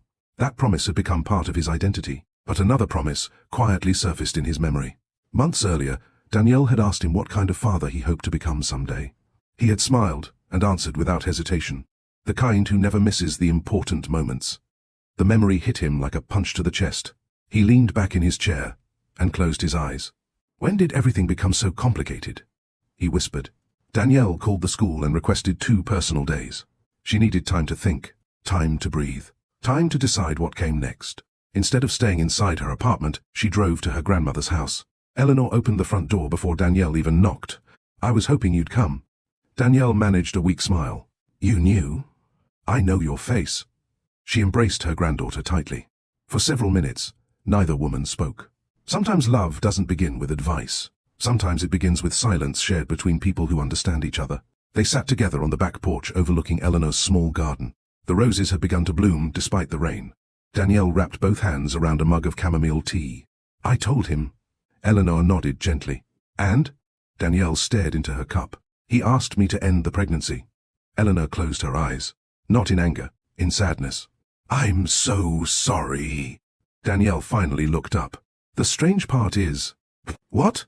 "I know he loves me. I believe that too. But I don't think he knows what fear is making him become." Eleanor reached across the table. "Fear has a way of convincing us that love can wait." Danielle swallowed hard. "But babies don't wait." "No. They simply grow." For several minutes, only birdsong filled the silence. Finally, Eleanor spoke again. "When I was your age..." Danielle looked up. "I was pregnant with your mother." "I know. Your grandfather had just lost his job." Danielle listened carefully. "We had almost nothing." "Were you scared?" "I was terrified." "So why didn't you wait?" Eleanor smiled softly. "Because children don't ask whether the timing is convenient." She gently squeezed Danielle's hand. "They simply ask whether they'll be loved." Danielle lowered her eyes. "I already love this baby." "I can see that." Ryan spent the entire afternoon replaying the previous night's conversation. No matter how many times he revisited it, one truth refused to leave him alone. He hadn't asked Danielle what she wanted. He had told her what he thought should happen.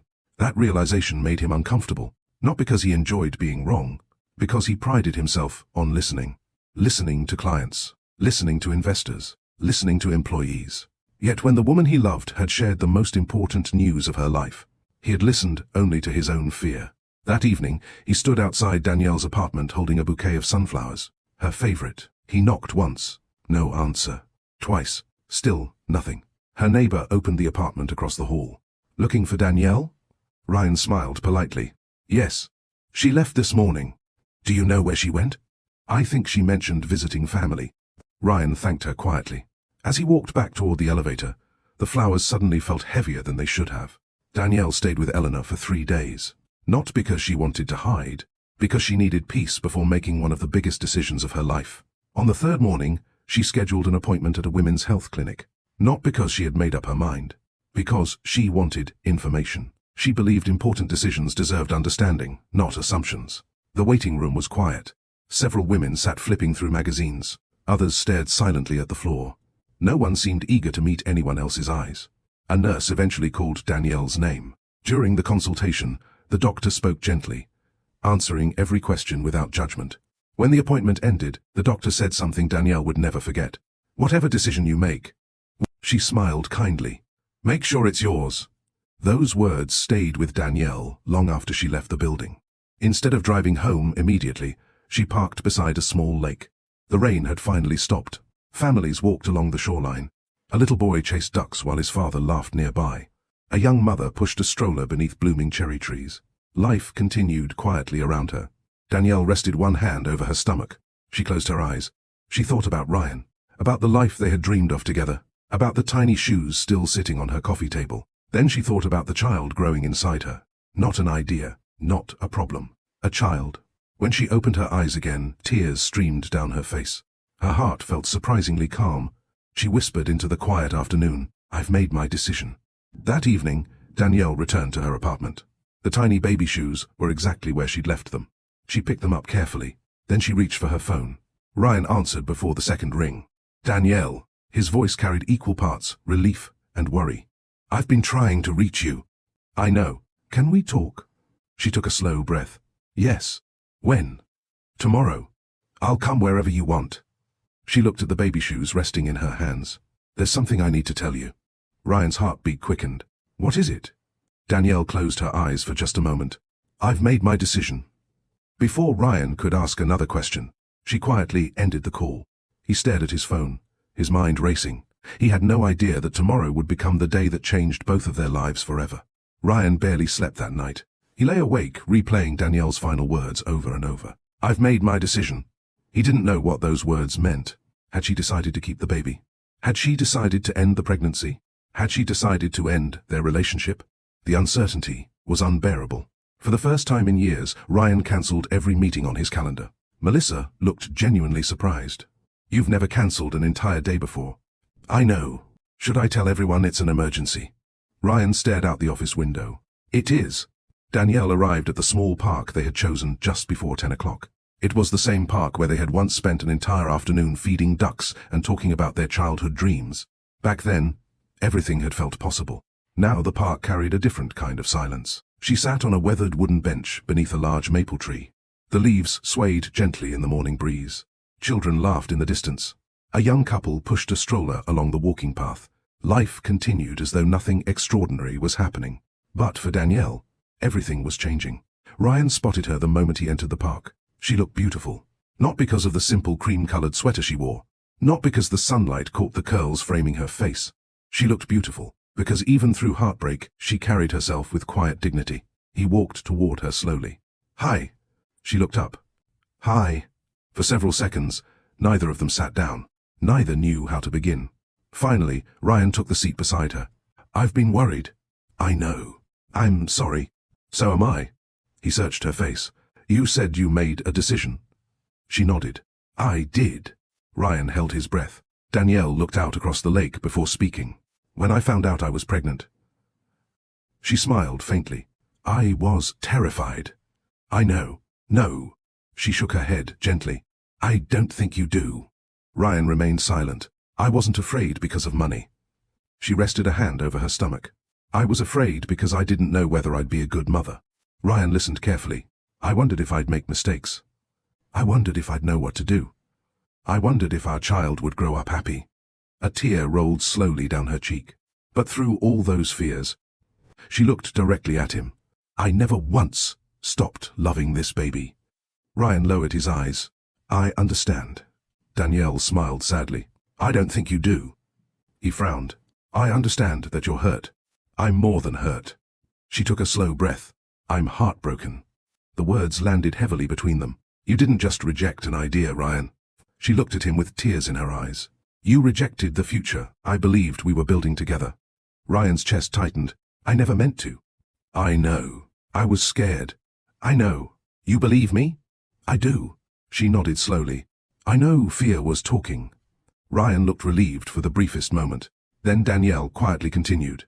"But fear doesn't erase consequences." Ryan looked toward the lake. "When I was 12. Danielle gently interrupted.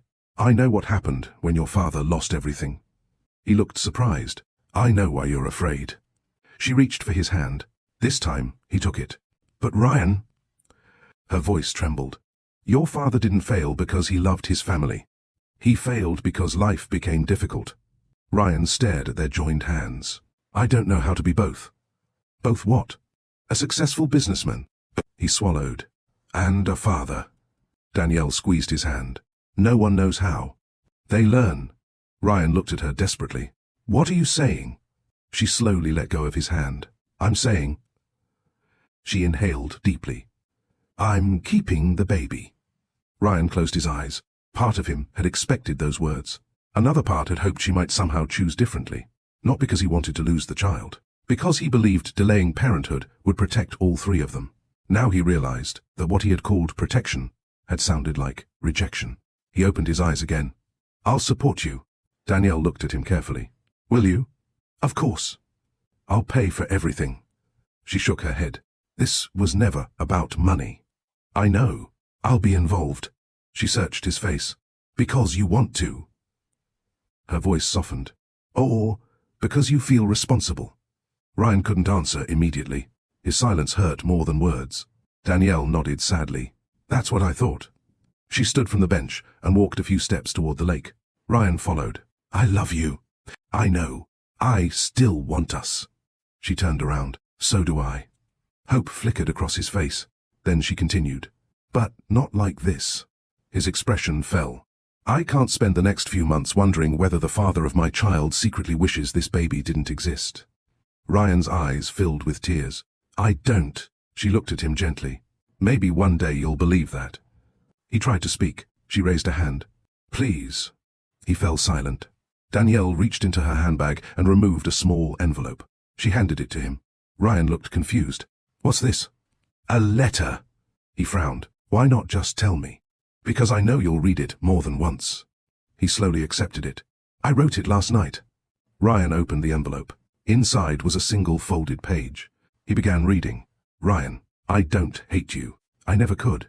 I know the little boy inside you is still afraid of losing everything. But I hope one day you understand something my grandmother taught me. Love isn't measured by perfect timing. It's measured by the courage to stay when life becomes uncertain. Today, I'm choosing our child. I hope one day you'll understand why. I truly hope you find the peace you've spent your whole life chasing. I'll always be grateful for the beautiful memories we shared. Please don't come looking for me. Right now, we both need different things. Danielle, Ryan finished reading. His hands trembled. He looked up. You're leaving? Danielle nodded. For a while. Where? Somewhere peaceful. You don't have to do this. I do. Ryan stepped closer. Please, don't shut me out. I'm not trying to punish you. Then why leave? Because every time I look at you. Her voice cracked. I remember the happiest moment of my life becoming the saddest. Ryan felt tears spill down his cheeks. He didn't even try to hide them. I'm sorry. I know. I'll spend the rest of my life proving it. Danielle smiled through her own tears. I hope you do. He reached toward her. She embraced him, not as lovers beginning a future, but as two people saying goodbye to the life they had imagined together. Neither wanted to let go. Eventually, they did. Danielle walked away without looking back. Not because she had stopped loving Ryan, because she knew if she turned around, she might run back into his arms. And this time, love alone wasn't enough. Ryan remained standing beside the lake long after she disappeared from view. The letter rested tightly in his hand. Hours later, he returned to her apartment building. The landlord met him outside. Looking for Danielle? Ryan nodded. She moved out this afternoon. His heart skipped. Moved? Left a forwarding address for her mail. Can I have it? The landlord shook his head apologetically. She asked me not to share it. Ryan thanked him quietly. As he walked back to his car, he looked up at the apartment window where so many happy memories had been made. It was dark, empty, silent. Weeks passed. Ryan called. No answer. He wrote letters. None came back. He visited Eleanor Carter's house. An elderly neighbor informed him that Eleanor had gone to stay with relatives for a while. Every trail ended the same way. Silence. Months later, Ryan received a plain white envelope with no return address. Inside was only a short handwritten note. Ryan, I hope you found the future you were fighting so hard to protect. Please don't look for me anymore. I need you to believe that I've made peace with my decision. Take care of yourself. Danielle. Ryan read the letter over and over. One sentence echoed louder than all the others. I've made peace with my decision. He understood those words the only way his frightened mind knew how. He believed Danielle had gone through with the abortion. The guilt never left him. Instead, it quietly settled into his heart, becoming the one burden no amount of wealth could ever lift. He threw himself into work with even greater determination, convinced success was now all he had left. What Ryan never knew was that hundreds of miles away, Danielle sat in a small nursery, gently rocking her newborn baby boy to sleep. As she looked into the tiny face staring back at her, she whispered with a smile through grateful tears. Welcome to the world, Elijah. The child Ryan believed was gone, had just taken his very first breath. 22 years passed. The world changed. Technology transformed the way people lived. Children who once played outside until sunset now carried smartphones in their pockets. Entire neighborhoods looked different.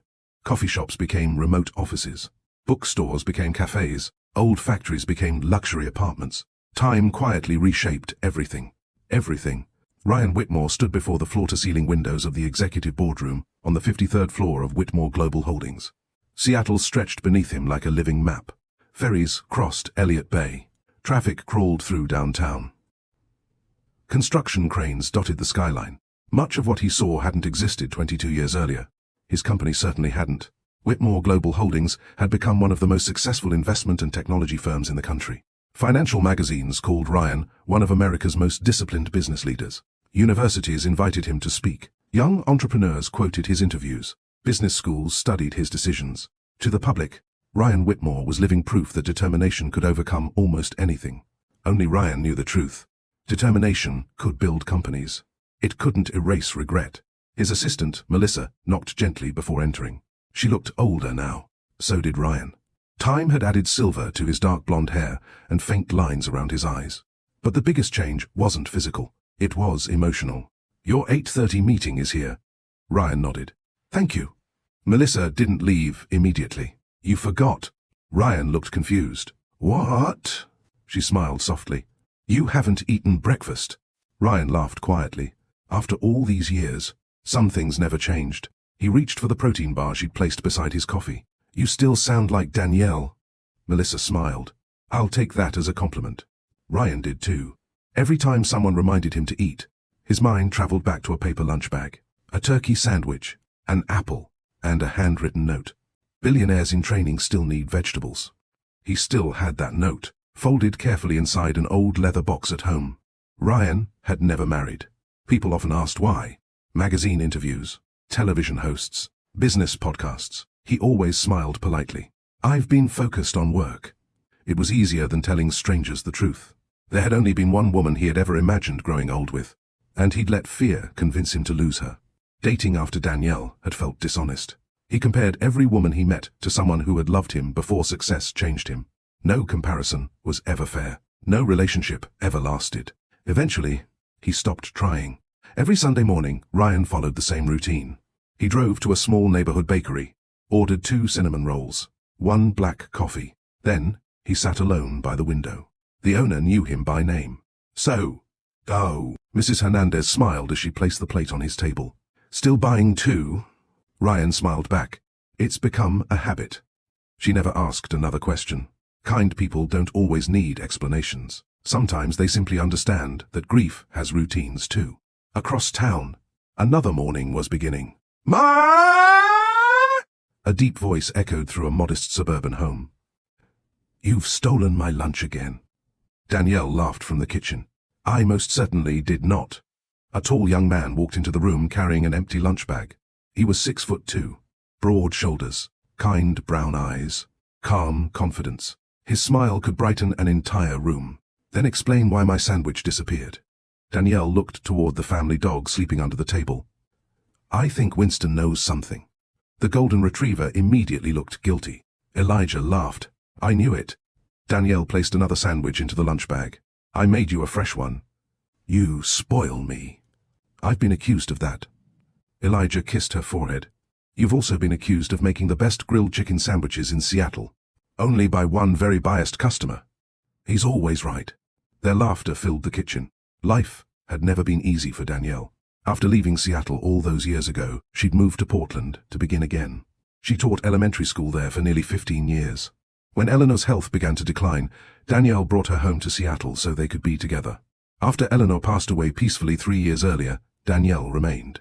Seattle had once held painful memories. Now, it held new ones.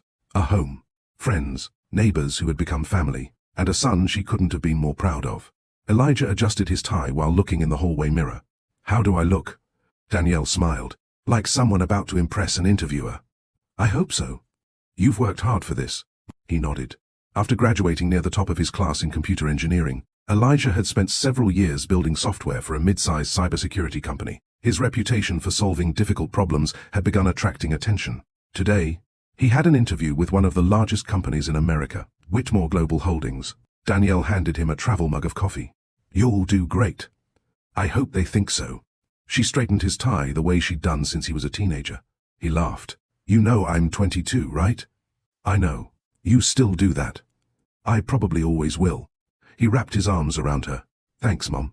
She hugged him tightly. You've earned every opportunity coming your way. As Elijah reached the front door, he paused. Mom? Yes? Can I ask you something? Of course. He hesitated.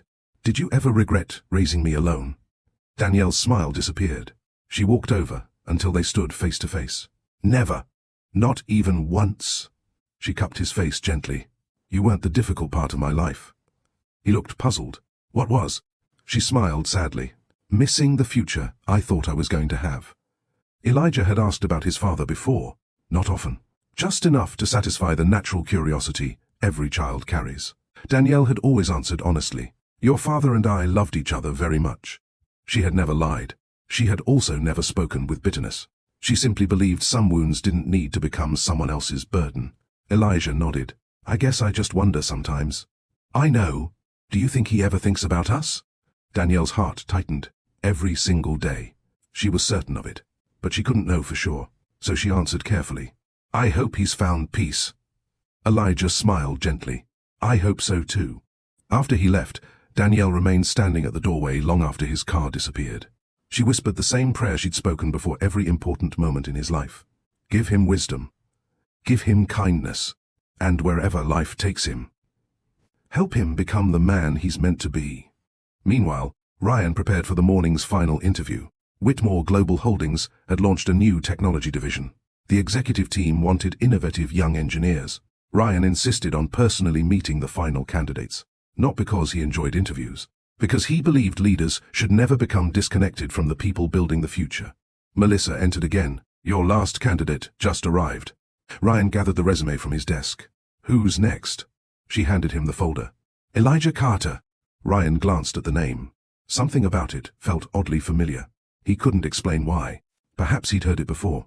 Perhaps it was coincidence. Without another thought, he opened the resume. Graduated with honors. Volunteer coding instructor for underserved teenagers. Excellent references. No arrogance. No exaggerated achievements. Just quiet excellence. Ryan smiled. I like this young man already. Melissa laughed. You haven't even met him. I like people who let their work speak first. Downstairs, Elijah stepped out of the elevator and admired the impressive lobby. Employees hurried confidently through the building. Large digital displays showcased the company's latest innovations. He took a slow breath. This could change his career. The receptionist smiled warmly. Good morning. Good morning. You must be Elijah Carter. Yes, ma'am. Mr. Whitmore will see you shortly. Elijah thanked her and sat down. His heart beat just a little faster. He had no idea that only 53 floors above him, the man reviewing his resume had once dreamed of holding him before he was born. And the man waiting upstairs had no idea that the best decision he'd make all year would begin with a handshake. The elevator climbed steadily toward the 53rd floor. Elijah Carter stood alone inside, smoothing an invisible wrinkle from his navy suit jacket. He had interviewed for jobs before. He had presented software solutions to executives. He had even spoken at university technology conferences. But this felt different. Whitmore Global Holdings wasn't just another company. It was one of the most respected corporations in America. Thousands of people dreamed of working there. Today, he was one of only 3 finalists. The elevator doors opened. A receptionist greeted him with a warm smile. Good morning, Mr. Carter. Good morning. Mr. Whitmore is expecting you. She led him through a hallway lined with framed photographs documenting the company's history. The first office, the first group of employees, the opening of international branches, awards, community projects, scholarship programs. Elijah slowed for a moment in front of one photograph. A much younger Ryan Whitmore stood beside a modest brick building, smiling alongside 11 employees. There was something strangely familiar about his face. Not enough to notice consciously. Just enough to make Elijah pause for a second before continuing. Inside his office, Ryan closed the resume and stood. He always preferred greeting candidates personally rather than interviewing them from behind a desk. People revealed more about themselves when the room felt welcoming. A soft knock interrupted his thoughts. Melissa opened the door. Mr. Carter is here. Please send him in. A second later, Elijah stepped inside. Tall, confident, without arrogance, well-dressed, polite. Ryan immediately noticed something unusual. The young man's posture. The calm way he carried himself. Even the thoughtful expression in his eyes reminded Ryan of someone. He simply couldn't place who. Elijah smiled politely and extended his hand. Good morning, Mr. Whitmore. Ryan reached forward. I'm Elijah Carter. Their hands met. The moment lasted only seconds. Yet something about it felt different. Ryan couldn't explain why. A strange warmth settled in his chest. Almost like recognition. Not recognition of a face. Recognition of a feeling. He quickly dismissed it. Please. Ryan gestured toward the chair opposite his desk. Have a seat. The interview began simply. I've read your resume. Ryan smiled. Very impressive. Thank you. But resumes only tell me what people have done. Elijah nodded. I'd rather know who they are. I appreciate that. Ryan leaned back comfortably. So tell me. What motivates you? Most candidates answered immediately. Money, career growth, leadership opportunities. Elijah thought for several seconds before speaking. I like solving problems. Ryan smiled. Technical problems? Sometimes. And the rest? People's problems. Ryan looked intrigued. What do you mean? Elijah relaxed into the conversation. My mom teaches 4th grade. Ryan felt his attention sharpen. Growing up, I watched her spend evenings helping students who struggled. She'd buy school supplies with her own money, visit parents after work, stay late because one child needed extra reading practice. Ryan listened quietly. I realized something. What? Technology shouldn't only make companies more profitable. He smiled. It should make people's lives easier. Ryan nodded slowly. I couldn't agree more. For nearly an hour, they discussed software architecture, leadership, integrity, failure, innovation. But the conversation rarely felt like an interview. It felt more like two people exchanging ideas. Ryan found himself asking questions he normally wouldn't. What was your biggest mistake? Elijah laughed softly.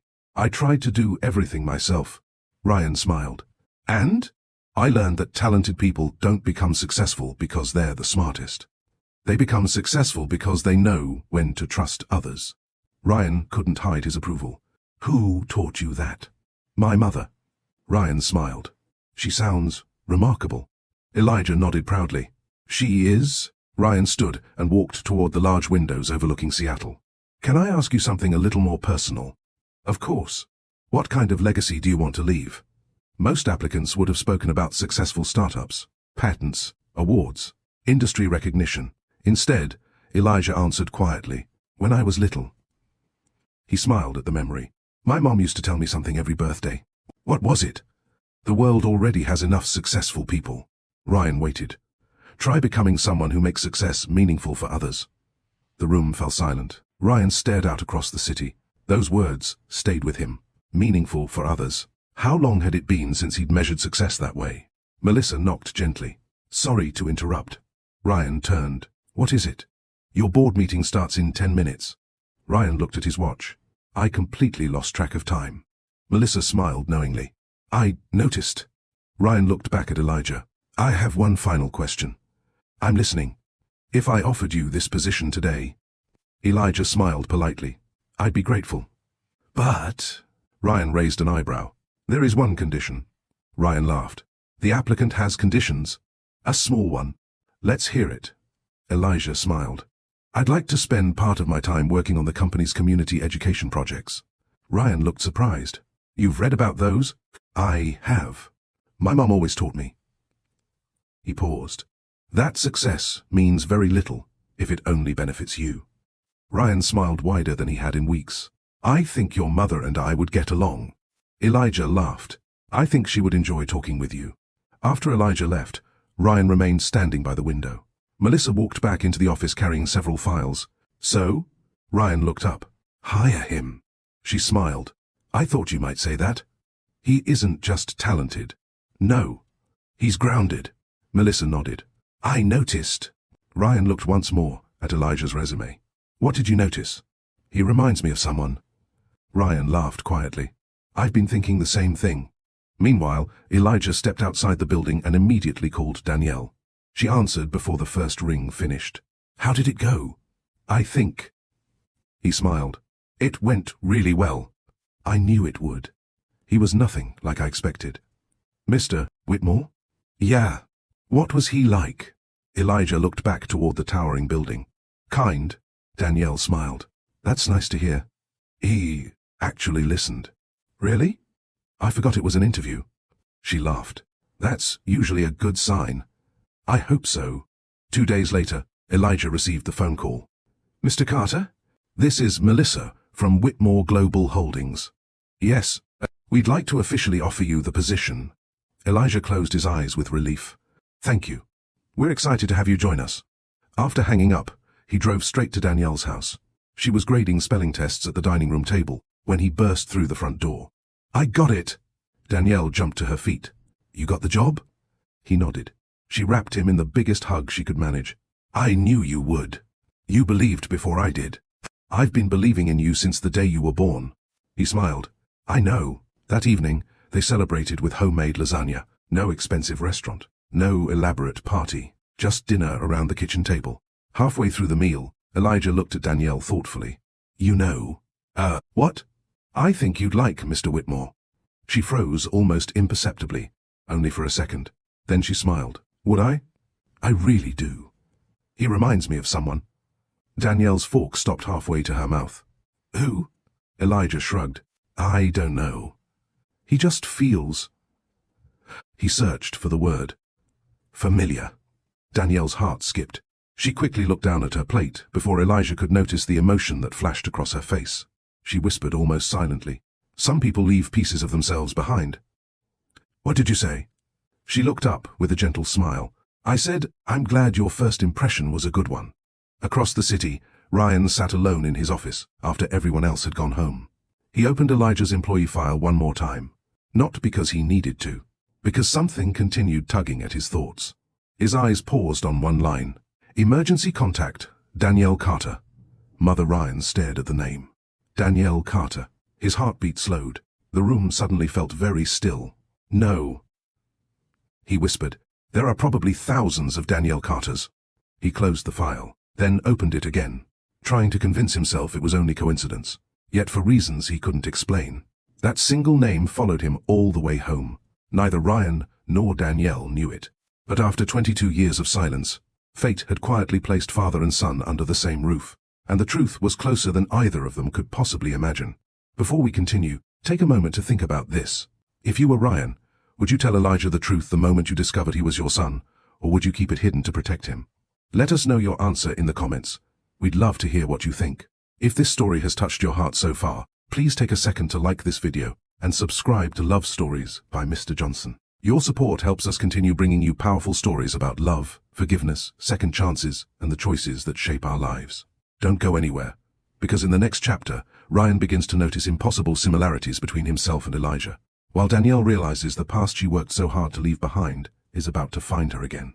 Elijah's first day at Whitmore Global Holdings began the way every new chapter in life should, with excitement, curiosity, and just a little nervousness. He arrived 30 minutes early. His mother had always taught him one simple rule. If you respect an opportunity, arrive before it expects you. As he stepped into the lobby, the receptionist smiled. "Good morning, Mr. Carter." "Good morning. Welcome to Whitmore Global." "Thank you." She handed him his employee badge. Seeing his name printed beneath the company's logo made everything feel real. He had done it. Years of studying, late nights debugging software, and countless sacrifices had led to this moment. Upstairs, Ryan Whitmore was already reviewing reports when Melissa entered his office. "Your new software engineer starts today." Ryan looked up from his tablet. "Elijah." "Yes." Ryan smiled. "I'd like to introduce him personally." Melissa laughed. "You don't usually do that." "I know." She studied him for a moment. "There's something different about this one." Ryan nodded slowly. "I've noticed." He couldn't explain it. There was something about Elijah that made him want to invest in him, not just professionally, but personally. It wasn't favoritism. It felt more like responsibility, a feeling that had no logical explanation. Ryan met Elijah near the executive conference room. "Good morning." "Morning, Mr. Whitmore." "Ready for your first day?" "I've been ready for weeks." Ryan chuckled. "I like confidence. My mom calls it preparation." Ryan smiled. "Smart woman." Together they walked through the technology division. Ryan introduced him to department managers, project leads, and fellow engineers. What surprised everyone was how naturally Elijah connected with people. He learned names quickly, asked thoughtful questions, listened more than he spoke. By lunchtime, several co-workers were already commenting on him. "He's easy to work with. Really respectful. Doesn't act like he knows everything." Ryan overheard the conversations and quietly smiled. Talent could get someone hired. Character made people want to keep them around. Later that afternoon, the engineering team gathered to discuss a cybersecurity issue that had delayed an important client launch. Several senior engineers presented possible solutions. None fully addressed the problem. Elijah listened quietly from the end of the table. Ryan noticed he hadn't spoken once. Finally, Ryan looked toward him. "Elijah." The room turned. "You've been awfully quiet." "I wanted to understand the whole problem first." "What do you think?" Elijah hesitated. "I don't want to step on anyone's work." Ryan smiled. "You won't. Go ahead." Elijah stood and walked to the digital whiteboard. "If we're only fixing the security flaw," he explained, "we'll solve today's issue." He drew a simple diagram. "But the architecture itself creates the same vulnerability every time the system expands." Several engineers leaned forward. "So instead of patching the leak," Elijah continued, "why don't we redesign this section entirely?" The room fell silent. One engineer adjusted his glasses. "I hadn't thought about that." Another nodded slowly. "Neither had I." Ryan watched quietly, not because Elijah had found the answer, but because he had presented it without trying to embarrass anyone. He respected the people whose ideas came before his own. That quality was rare. After the meeting, Ryan stopped Elijah in the hallway. "You handled that well." "I was nervous." "It didn't show." "I've learned something." Ryan folded his arms. "What's that?" "The smartest person in the room isn't always the one talking." Ryan laughed. "Your mother again?" Elijah grinned. "Usually." Ryan shook his head. "I really should meet this woman someday." Those words slipped out naturally, without thinking. Elijah smiled. "You'd probably enjoy talking with her." Ryan nodded. "I think I would." Neither man noticed how fate quietly smiled at the conversation. That evening, Elijah arrived at Danielle's house, carrying takeout from their favorite Thai restaurant. "You cooked enough for 22 years. He held up the bags. "My turn?" Danielle laughed. "I won't argue with free dinner." They settled around the kitchen table. "So," she asked, "how was your first day?" "It was amazing." "You like everyone?" "I do." "And Mr. Whitmore?" Elijah smiled. "I respect him." "Already?" "He actually listens." Danielle nodded thoughtfully. "That's becoming rare." "He reminds me of something you always say." "What?" "People don't remember how important you are. They remember how important you made them feel." Danielle smiled. "I don't remember saying that." "You've said it my whole life." She laughed. "I guess teachers repeat themselves." Elijah reached into his backpack and pulled out a company welcome folder. As he set it on the table, a glossy annual report slid onto the floor. Danielle bent to pick it up. The cover displayed a large photograph of Ryan Whitmore speaking at a charity event. For a split second, the room disappeared around her. 22 years.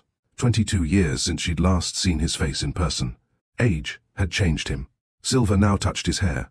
The confidence in his smile was quieter, less ambitious, more reflective. But she recognized him instantly. Her fingers tightened around the report. "Mom?"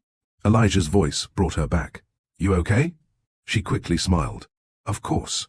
You looked like you saw a ghost." She glanced once more at Ryan's photograph before closing the report. "No." Her voice was calm. "Just someone I used to know." Elijah didn't think anything of it. He returned to talking about work. Danielle listened, but her thoughts remained 22 years in the past. That night, after Elijah left, Danielle opened a small cedar box she'd kept hidden on the top shelf of her closet. Inside were only a few treasured items. A faded photograph of herself and Ryan at Pike Place Market. A dried sunflower pressed between 2 pages of an old novel. The tiny baby shoes she had bought the night she told Ryan she was pregnant. And every letter Ryan had written during the first year after she disappeared. She had never answered them. Not because she hated him. Because she believed he had accepted what he thought was the truth. She carefully unfolded one of the letters. The paper had yellowed with age. His handwriting was unmistakable. "Danielle, I don't know where you are. I don't know if you'll ever read this. But if I could take back one night in my life, it would be that one. I hope you're safe. I hope you're happy. I'll spend the rest of my life wishing I'd been brave instead of afraid. Ryan." A tear slipped down Danielle's cheek. She folded the letter and returned it to the box. "I forgave you years ago," she whispered into the quiet room. "What I don't know." She looked toward the family photographs lining the hallway. "Is whether the truth would heal us. Or break all of us again." Across the city, Ryan stood alone in his office, staring at Elijah's employee file for reasons he still couldn't explain. One name continued to echo in his mind. Danielle Carter. He had convinced himself it was coincidence. But deep inside, a question he had buried for 22 years had begun to awaken. And once certain questions begin asking themselves, they refuse to be silenced. Monday mornings at Whitmore Global Holdings were famously busy. Executives hurried between meetings. Engineers gathered around whiteboards. Phones rang almost constantly. Yet despite the controlled chaos, Ryan found his attention drifting. Not toward quarterly reports. Not toward investors. Toward one employee. Elijah Carter. It wasn't because Elijah had done anything extraordinary that morning. He was simply himself, holding the elevator for a janitor whose cart had nearly been left behind, greeting the security guards by name, helping a new intern connect her laptop before anyone asked. Ryan noticed every small act. Years earlier, he had admired people for their ambition. Now, he admired them for their character. Near lunchtime, Ryan walked through the technology department. He wasn't there to inspect anyone. He simply wanted to see how the new team was settling in. As he approached Elijah's workstation, he noticed several engineers gathered around him. Laughter filled the area. Ryan paused. What's going on here? One of the senior developers smiled. Mr. Carter just saved us 3 days of work. Ryan looked at Elijah. You did? Elijah shrugged modestly. I noticed a shortcut. Another engineer laughed. He says it like he found $1 on the sidewalk. Ryan smiled. Would you mind showing me? For the next 15 minutes, Elijah explained his solution step by step. He never spoke over anyone, never acted as though his idea was the only good one. Instead, he invited others to improve it. By the end of the discussion, the entire team had refined the design together. As everyone returned to work, Ryan quietly said, "Walk with me." They headed toward the executive cafe overlooking the city. Ryan bought 2 coffees before Elijah could protest. You don't have to do that. Ryan smiled. I've learned coffee tastes better when it's shared. They found a quiet table near the window. For a moment, neither of them spoke. Finally, Ryan broke the silence. You remind me of someone. Elijah laughed. My mom says that means I'm getting old. Ryan chuckled. Not old. Familiar. Elijah tilted his head. In a good way? In the best way. Ryan stirred his coffee absent-mindedly. Can I ask you something? Sure. Your father. Elijah's smile faded slightly. I don't really know him. Ryan immediately regretted asking. I'm sorry. It's okay. Elijah wasn't offended. I've never hidden it. You never met him? Elijah shook his head. My mom and he were together before I was born. Ryan listened quietly. They separated. She raised me. Did she ever tell you why? Elijah looked out the window. She said they loved each other. Ryan's heart skipped. But sometimes, love isn't enough if 2 people want different futures. Ryan felt an unexpected heaviness settle over him. Those words sounded painfully familiar. Do you ever wonder about him? Ryan asked softly. When I was younger? Elijah smiled faintly. All the time. And now? I mostly wonder whether he's happy. Ryan looked surprised. You don't resent him? Elijah thought carefully. My mom never taught me resentment. Ryan smiled sadly. She must be an incredible woman. She is. Ryan looked down into his coffee. I hope she knows that. That evening, Ryan drove home with Elijah's words echoing in his mind. My mom never taught me resentment. He couldn't stop comparing them to Danielle. If anyone could raise a son like that, it would be her. He shook his head. You're imagining things. Seattle had thousands of people named Danielle Carter. Thousands. Coincidences happened every day. Still, the uneasiness remained. Meanwhile, Danielle finished another day of teaching. Her classroom slowly emptied as parents picked up their children. One little girl lingered behind. Ms. Carter? Yes, Emma? Can I ask you something? Of course. Emma hesitated. Why don't I have a dad like everyone else? Danielle noticed Emma's mother waiting outside the classroom. She knelt beside the little girl. Families come in lots of different shapes. Emma listened carefully. Some children live with 2 parents. Some with 1. Some with grandparents. Some are adopted. She smiled warmly. What matters most isn't how many people are in your family. Emma's eyes brightened. It's how much they love each other. Danielle smiled. Exactly. Emma hugged her before running outside. As the classroom grew quiet again, Danielle whispered to herself, I hope I taught Elijah that well. That weekend, Whitmore Global hosted its annual community outreach event. Employees volunteered throughout Seattle. Some renovated playgrounds. Others organized food drives. The technology division taught coding workshops to local teenagers. Ryan attended every year, not for publicity, because it reminded him that success carried responsibility. Elijah volunteered to lead one of the beginner coding sessions. Ryan watched from across the room. A nervous 12-year-old boy struggled to understand a programming exercise. Several volunteers had already tried helping him. Elijah walked over. Instead of taking the keyboard, he pulled up another chair. Mind if we figure this out together? The boy nodded. For nearly 30 minutes, Elijah patiently guided him without ever making him feel inadequate. Finally, the program worked. The boy's face lit up. I did it! Elijah grinned. You absolutely did. Ryan felt something tighten in his chest. He had seen brilliant engineers before. He had seen gifted leaders. But compassion like this, it couldn't be taught in business school. Later that afternoon, Melissa joined Ryan near the refreshment table. You've been watching him all day. Ryan smiled. He's good with people. He reminds you of someone. Ryan looked at her. How did you know? You've said that about 5 times this week. Ryan laughed quietly. I suppose I have. Melissa hesitated. Can I ask something personal? You usually do. She smiled. Have you ever tried finding Danielle again? Ryan's expression changed. I stopped years ago. Why? He stared across the room at Elijah laughing with the children. Because I believed she'd moved on. And because... He took a slow breath. I believed our baby never had the chance.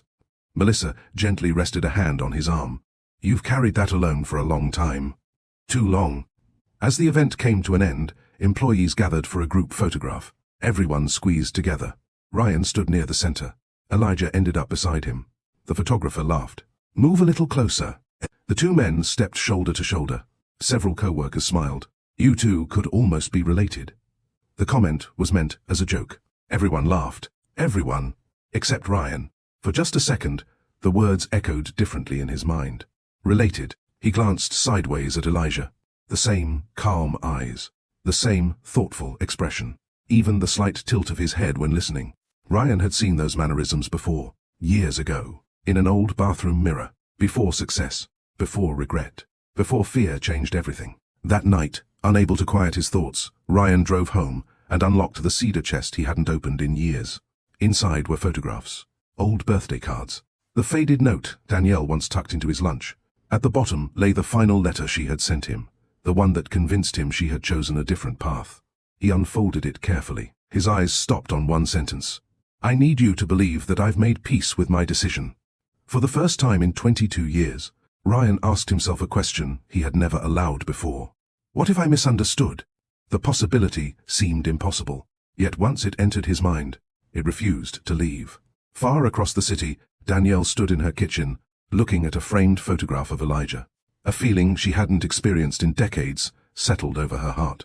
Not fear, not regret, expectation. She didn't know why, but somehow, she sensed that the past was already walking toward them. And this time, it wasn't going to stop. Ryan Whitmore had built his career on facts. He didn't make million-dollar investments based on instinct. He studied patterns, asked difficult questions, verified every assumption.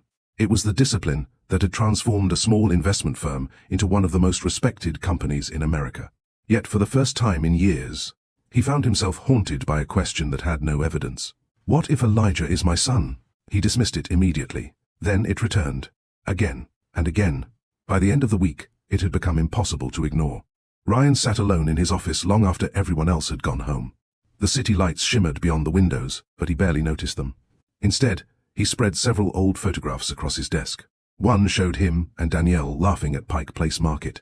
Another captured them on the waterfront, sharing ice cream after work. There was one photograph he had always kept hidden from everyone else.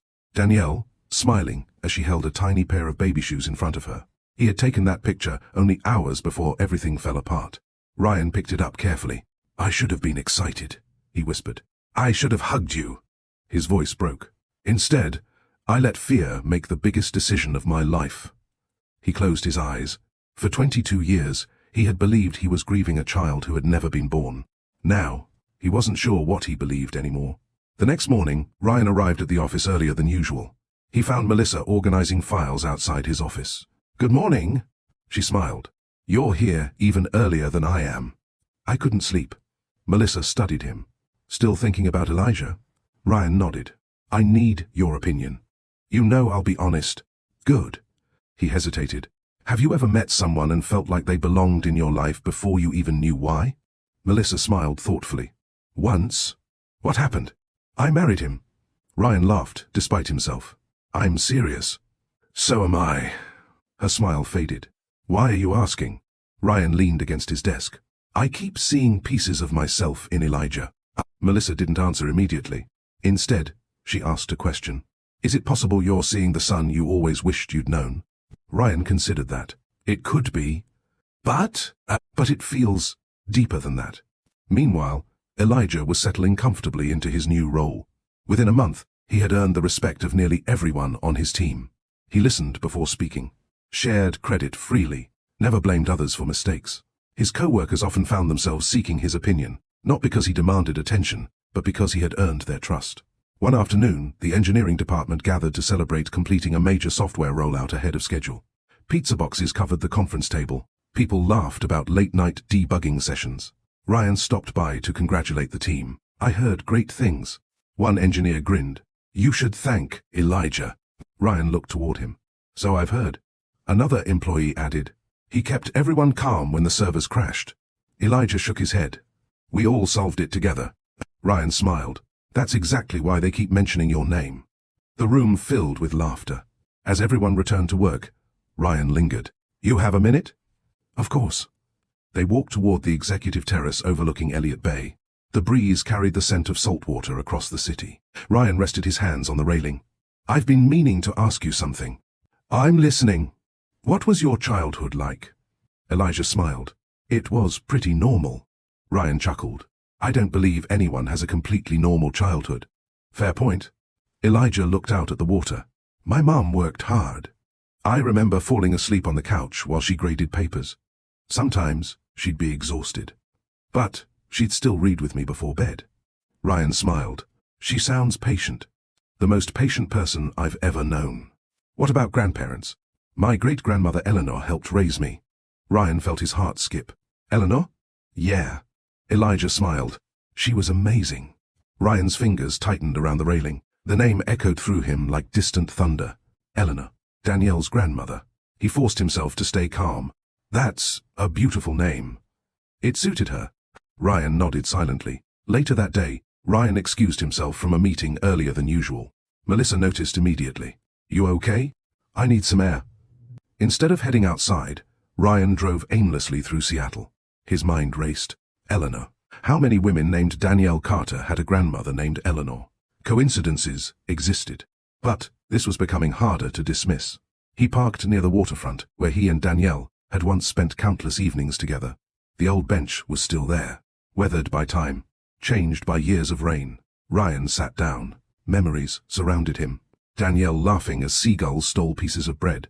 Her teasing him for checking work emails during dates. The day she'd rested her head on his shoulder and quietly said, I hope one day our children love this place as much as we do. He buried his face in his hands. What if one of them did? That evening, Danielle was organizing old classroom supplies when her phone rang. The caller ID showed Elijah. Hey, sweetheart. Hi, Mom. You sound tired. I am, she smiled. Long day?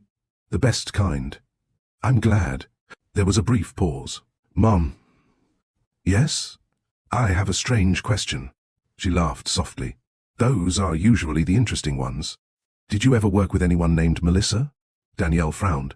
Melissa? Yeah. No. Why? Elijah shrugged, though she couldn't see him. My boss's assistant has been with the company forever. She mentioned she'd known Mr. Whitmore since the beginning. Danielle's heart skipped. So? I don't know. I just wondered if maybe you crossed paths years ago. Danielle looked toward the kitchen window. Rain had begun falling outside. No, she answered gently. Our paths never crossed. It wasn't entirely true. Their paths had once been intertwined. She simply wasn't ready to explain that yet. The following Friday, Whitmore Global hosted a charity gala benefiting education programs across Washington. Senior executives were encouraged to invite family members. Employees could bring one guest. Elijah arrived home carrying the invitation. Mom? Danielle looked up from the living room. Yes? I have a favor to ask. What is it? I can bring a guest. She smiled. And? I was hoping you'd come with me. Danielle accepted the invitation card. At the top, in elegant lettering, were the words, Whitmore Global Foundation Annual Education Gala below it, in smaller print, hosted by Ryan Whitmore. Her smile faded. The room suddenly felt very quiet. Elijah noticed. Mom? She looked back at him. What do you think? Danielle stared at the invitation for several long seconds. She had spent 22 years avoiding the possibility of seeing Ryan again. Now, that possibility rested quietly in her hands, and for reasons she couldn't explain, she didn't immediately say no. Danielle placed the invitation on the dining room table. She stared at it long after Elijah had gone upstairs. The elegant, cream-colored card seemed harmless. Just paper.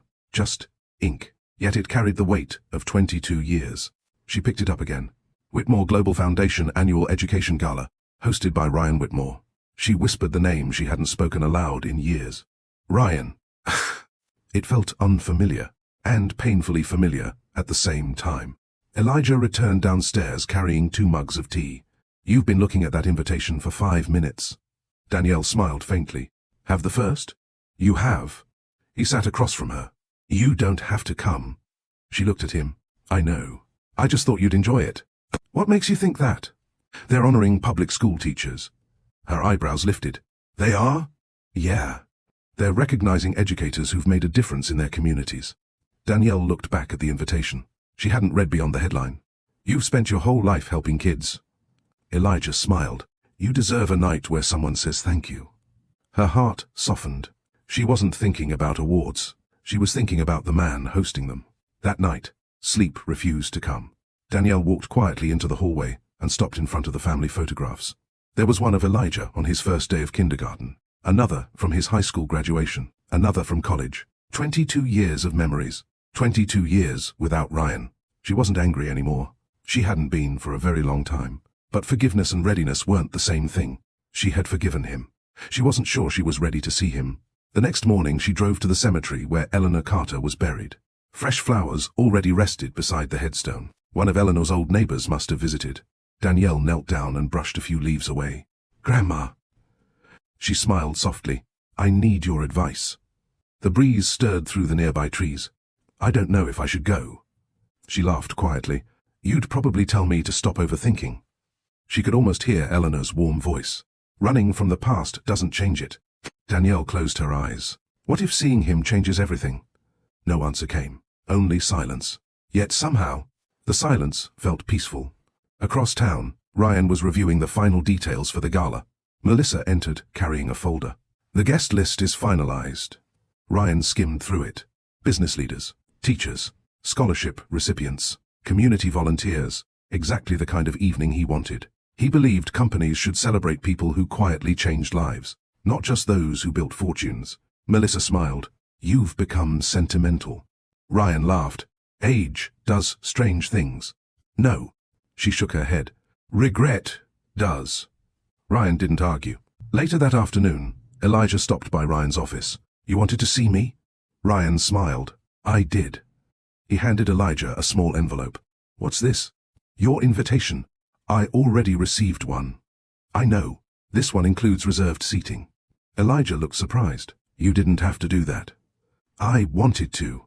Ryan hesitated. And? What? I hope your guest comes. Elijah smiled. So do I. Ryan leaned back. Who are you bringing? My mom. Ryan smiled warmly. I've heard so much about her that I feel like I already know her. Well, Elijah laughed. She'd probably say you're giving me too much credit. Ryan chuckled. I doubt that. Saturday evening arrived. The downtown hotel ballroom sparkled beneath crystal chandeliers. Soft piano music drifted through the room. Teachers mingled with executives. Students laughed beside scholarship donors. It was one of Ryan's favorite nights each year. Not because of the publicity, because it reminded him that success meant little unless it opened doors for someone else. Ryan stood near the entrance, greeting guests personally. He shook hands, welcomed families, thanked volunteers. Every smile seemed genuine. Yet every few minutes, his eyes drifted toward the entrance. He wasn't expecting anyone in particular. He simply felt unusually restless. A black sedan pulled up outside the hotel. Elijah stepped out first. He walked around and opened the passenger door. Danielle slowly emerged. She wore a simple navy blue evening gown. Elegant, graceful. Her hair was swept neatly over one shoulder. She wore almost no jewelry. Just Eleanor's small silver necklace. She looked nothing like the frightened young woman who had walked away 22 years earlier. Life had changed her. Not by hardening her, by strengthening her. Elijah smiled. You look amazing. Danielle laughed softly. You're biased. I learned from the best. He offered his arm. Ready? She looked at the hotel entrance. Her heartbeat quickened. As ready as I'll ever be. Inside the ballroom, Ryan was speaking with several scholarship recipients when Melissa quietly approached. Your next guests just arrived. Ryan turned automatically. His eyes moved toward the entrance. Time stopped. Standing beside Elijah was Danielle. The room disappeared. The conversations faded. The music vanished. For one impossible moment, he was 28 years old again. She looked different, older, wiser, yet unmistakably Danielle. His heart pounded so loudly he barely heard Melissa say, Ryan? He couldn't answer. 22 years. 22 years of believing he'd never see her again. And now, she was walking toward him. Danielle saw him at the exact same moment. Her steps slowed almost imperceptibly. The silver at his temples, the lines around his eyes. The sadness she had never seen before. Success had made him powerful. Regret had made him human. She took one slow breath. Elijah noticed nothing unusual. "Come on," he smiled. "I want you to meet my boss." Every step felt heavier than the last. Ryan couldn't move. He had faced hostile investors, financial crashes, national television interviews. Nothing had ever made him this nervous. Elijah reached Ryan first. "Mr. Whitmore." Ryan forced himself to smile. "Good evening. I'd like you to meet someone." Ryan's eyes never left Danielle. Elijah smiled proudly. "This is my mother." He turned toward her. "Danielle Carter." The name echoed through Ryan like a forgotten melody. He looked into her eyes. For a long moment, neither spoke. 22 years of memories passed between them without a single word. Finally, Ryan managed to whisper, "Danielle." Ah! She gave the smallest nod. "Hello, Ryan." Hearing his name in her voice again nearly broke him. Elijah looked between them, confused. "You too?" Ryan and Danielle both turned toward him at the same time. Ryan answered first. His voice faltered. "Knew each other." Danielle finished gently. "A long time ago." Elijah smiled. "Well, that's a small world." Neither Ryan nor Danielle answered, because they both knew. The world wasn't small. It had simply spent 22 years bringing them back to the exact place where everything had once fallen apart. And neither of them realized. The biggest truth of all was still standing between them, smiling, completely unaware. For several seconds after the introduction, no one spoke. The sounds of the ballroom slowly returned, the clinking of glasses, soft laughter, the quiet melody of a string quartet. But to Ryan and Danielle, everything still felt strangely distant. 22 years. Neither had imagined this moment. Neither had rehearsed what they would say. Elijah looked from one face to the other. "You really haven't seen each other in a long time, have you?" Ryan forced a smile. "No. It's been many years." Danielle nodded. "It has." Elijah laughed lightly. "Well, now I know why you both looked so surprised." Ryan managed a small chuckle. Life has a way of surprising us. Before the silence became uncomfortable, Melissa approached. "There you are." She smiled warmly at Elijah. "You must be the famous Mrs. Carter." Danielle extended her hand. "Please, just Danielle." Melissa shook it. "It's wonderful to finally meet you. I've heard a lot about you." Danielle smiled politely. "I hope only good things." "They're excellent things." Melissa looked toward Elijah. "He talks about you constantly." Elijah laughed. "I don't talk that much." The three of them immediately disagreed. He laughed harder. For a moment, the tension eased. Ryan quietly watched Danielle. She looked happy, peaceful. The sadness he remembered had been replaced by quiet confidence. He was grateful for that, even if he wasn't the reason. The gala officially began a few minutes later. Guests found their seats. Ryan stepped onto the stage to welcome everyone. Standing beneath the lights, he looked across the crowded ballroom. Teachers, students, volunteers, business leaders. Then his eyes found Danielle. She sat beside Elijah, listening attentively. For one brief moment, Ryan nearly forgot the speech he'd delivered dozens of times before. He took a slow breath. "Good evening, everyone." Applause filled the room. 22 years ago, I started my company with 12 people, one borrowed office, and more determination than experience. Gentle laughter rippled through the audience. Back then, I believed success was measured by growth. He paused. "I've learned something different." The room became quiet. Success means very little if it doesn't improve someone else's life. Danielle lowered her eyes. Those words sounded like something Ryan would never have said when they were young. He had changed. Ryan continued. "Tonight isn't about business. It's about gratitude." He smiled toward the tables filled with teachers. The people shaping tomorrow aren't always the ones whose names appear in newspapers.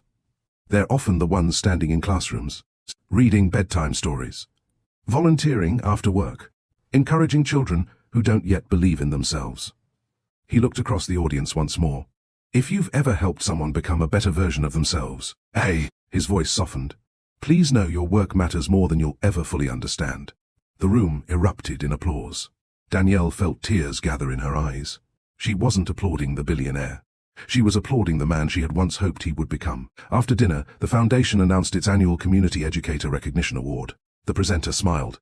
This year's recipient has spent more than 2 decades serving children with extraordinary dedication. Danielle smiled politely, assuming it would be someone else. "The award goes to..." The presenter looked at the envelope. "Ms. Danielle Carter." The ballroom burst into applause. Danielle froze. She turned toward Elijah. You knew? He smiled sheepishly. I may have written the nomination. Her eyes widened. You did what? He laughed. I couldn't let 22 years of amazing teaching go unnoticed. She gently shook her head. You sneaky young man. He stood. So? He extended his hand dramatically. May I escort the guest of honor? The audience laughed warmly. Danielle accepted his hand. As they walked toward the stage, Ryan watched them together. Pride filled his chest. He didn't fully understand why. He simply knew that watching Elijah beam with pride for his mother stirred something deep inside him. Danielle accepted the award with visible emotion. After the applause settled, she stepped to the microphone. I wasn't expecting this. The audience chuckled. I'm usually more prepared than this. More laughter. She looked down briefly before continuing. When I became a teacher. She smiled. I thought my job was to teach children how to read. She looked across the ballroom.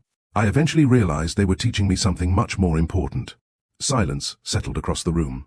They taught me patience. They taught me resilience. They taught me that every child deserves someone who believes in them before they believe in themselves. Ryan listened intently. Every word reminded him of the woman he'd fallen in love with. Danielle's voice grew softer. There were seasons in my life when I wasn't sure how tomorrow would look. She glanced briefly toward Elijah. But every morning, I still had little faces waiting for encouragement. So I learned something.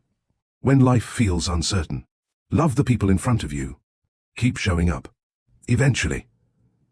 Oh, she smiled through tears. Hope catches up. The audience rose in a standing ovation. Ryan stood too. His eyes never left Danielle. He realized something painful. She had spent 22 years becoming exactly the person she'd always dreamed of being. And he had missed every step of that journey. Later that evening, guests mingled around the ballroom. Ryan finally found the courage to approach Danielle. Congratulations. She smiled politely. Thank you. You deserved it. I appreciate that. There was another brief silence. Neither knew where to begin. Finally, Ryan spoke. You look well. So do you. I wasn't sure. He hesitated. If I'd ever see you again. I wasn't sure either. Ryan nodded slowly. I've wanted to apologize for a very long time. Danielle looked at him kindly. I know. I mean it. I know. I've carried that night with me every day. She believed him. She always had. I forgave you years ago, Ryan. He looked surprised. You did? She smiled gently. Forgiveness doesn't erase pain. It simply keeps pain from becoming your future. Ryan felt his eyes fill. I don't deserve your forgiveness. Maybe not. She looked at him with quiet compassion. But I deserved peace. Before either could say more, Elijah walked over carrying 3 glasses of sparkling water. There you are. He handed one to each of them. I leave you alone for 5 minutes, and you're already catching up. Ryan smiled. We're trying. Elijah laughed. You know. He looked between them. This is kind of nice. Both adults forced relaxed smiles. What is? Ryan asked. My boss and my mom getting along. Danielle nearly laughed at the irony. I hope we can. So do I. Elijah glanced at Ryan. You should hear Mom's classroom stories someday. Ryan smiled warmly. I'd like that very much. Danielle quietly looked away. She wasn't sure how many more coincidences her heart could survive. As the evening drew to a close, guests began saying their goodbyes.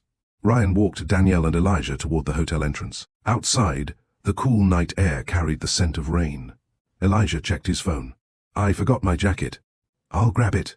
He hurried back inside, leaving Ryan and Danielle alone for the first time in 22 years. Neither spoke immediately. Finally, Ryan looked at her.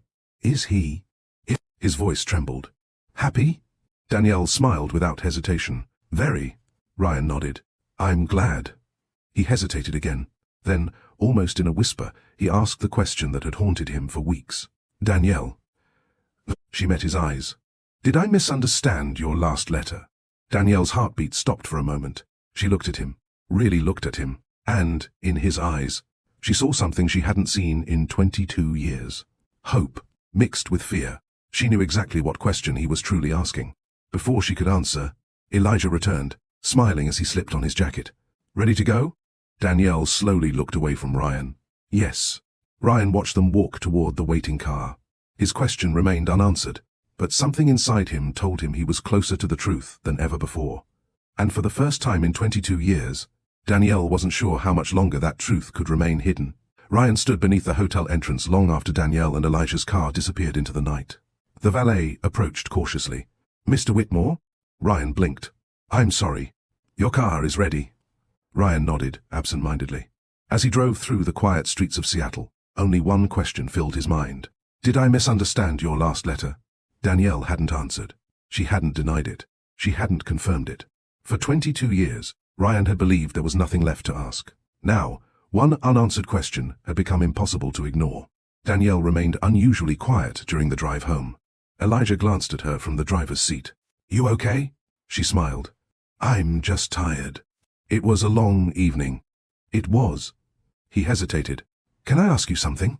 "You always can." He smiled. "You and Mr. Whitmore." She turned toward him. "Were you close?" Danielle looked out the passenger window. "Once." "College?" She nodded gently. "We met when we were young." "You never told me." "I never expected we'd meet again." Elijah laughed softly. "What are the chances?" Danielle answered almost to herself. When they arrived home, Elijah headed upstairs. "Good night, Mom." "Good night." After his bedroom door closed, Danielle walked into the living room and sat quietly in the dark. The award from the gala rested on the coffee table. She barely noticed it. Instead, she opened the same cedar box she had protected for more than 2 decades. Inside were Ryan's letters, the faded photograph, the pressed sunflower, the tiny baby shoes. She carefully lifted the last letter Ryan had written before she disappeared. His handwriting had always been neat, steady, confident, except on this page. The ink wavered in places, as though tears had interrupted the writing. "Danielle, if I ever become the man you believed I could be, it will be because loving you changed me. I only wish I had learned that lesson sooner." She closed her eyes. "You did become that man." A tear rolled down her cheek. "It just took us 22 years. Across the city, Ryan unlocked the door to his home.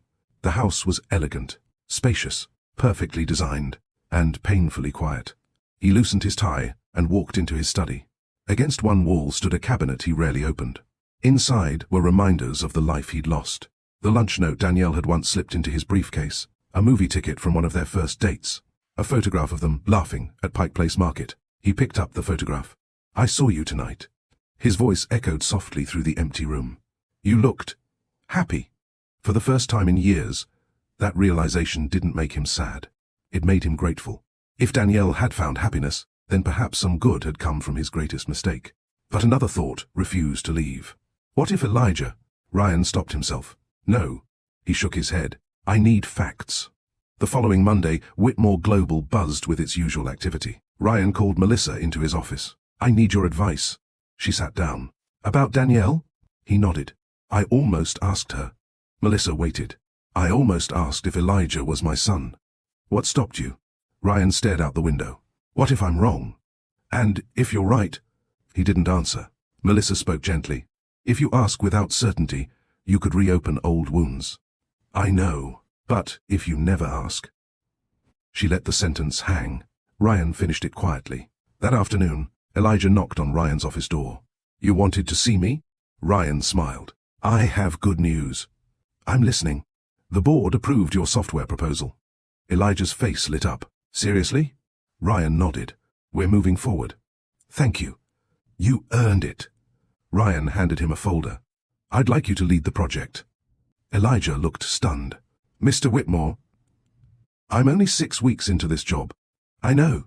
There are people with far more experience." "There are." Ryan smiled. "But leadership isn't measured only by years. It's measured by trust." Elijah accepted the folder carefully. "I won't let you down." Ryan looked at him for a long moment. "I know you won't." Again, the feeling returned. Not pride in an employee. Something deeper. Something almost paternal. As Elijah stood to leave, a photograph slipped from his notebook and landed on the floor. Ryan bent to pick it up. It showed Danielle and Elijah standing together on a beach at sunset. Both were laughing at something outside the frame. Ryan couldn't help smiling. "You look a lot like your mother." Elijah grinned. "I've heard that my whole life." Ryan studied the picture for another second. Then he noticed something. Around Danielle's neck hung the same silver necklace she had worn at the gala. The one Eleanor had given her decades earlier. His heart skipped. He handed the photograph back. Beautiful picture. It was taken last summer. My mom loves the ocean. Ryan nodded quietly. So did someone I once knew. That evening, Danielle was preparing dinner when her phone rang. The caller ID read, Ryan Whitmore. She stood motionless. The phone continued ringing. She considered letting it go to voicemail. Instead, she answered. Hello? Ryan's voice was calm. Hi, Danielle? A brief silence followed. I hope I'm not interrupting. No. I wanted to congratulate you again. Thank you. Another pause. Finally, Ryan spoke. Would you be willing to have coffee with me? Danielle closed her eyes. For what reason? So we can talk. About the past? About whatever you're comfortable discussing. She didn't answer immediately. Ryan added quietly, I'm not asking for another chance. I'm asking for an honest conversation. Danielle looked toward the dining room, where Elijah was setting the table and humming to himself. She realized something. They couldn't keep pretending the past didn't exist. Not anymore. Tomorrow. Ryan almost couldn't believe what he'd heard. Tomorrow? There's a small cafe near Green Lake. I remember it. So do I. What time? 10 o'clock. I'll be there. After hanging up, Danielle remained still for several seconds. Elijah walked into the kitchen. Everything okay? She smiled gently. Yes. Who was it? She looked at her son. The past. The next morning arrived bright and unusually clear. Ryan reached the cafe 20 minutes early. Danielle arrived exactly on time. They greeted each other with quiet smiles. No anger, no bitterness. Just two people carrying the weight of 22 years. After ordering coffee, they sat by the window. Ryan wrapped both hands around his cup. I've replayed our last conversation thousands of times. So have I. I owe you more apologies than I can count. Danielle looked at him kindly. I'm not here for apologies. Then why are you here?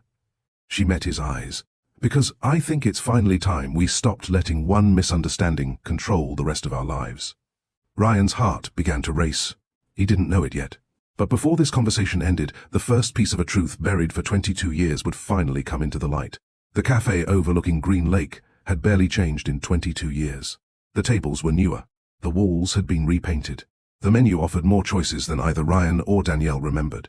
But one thing remained exactly the same. The large window overlooking the water.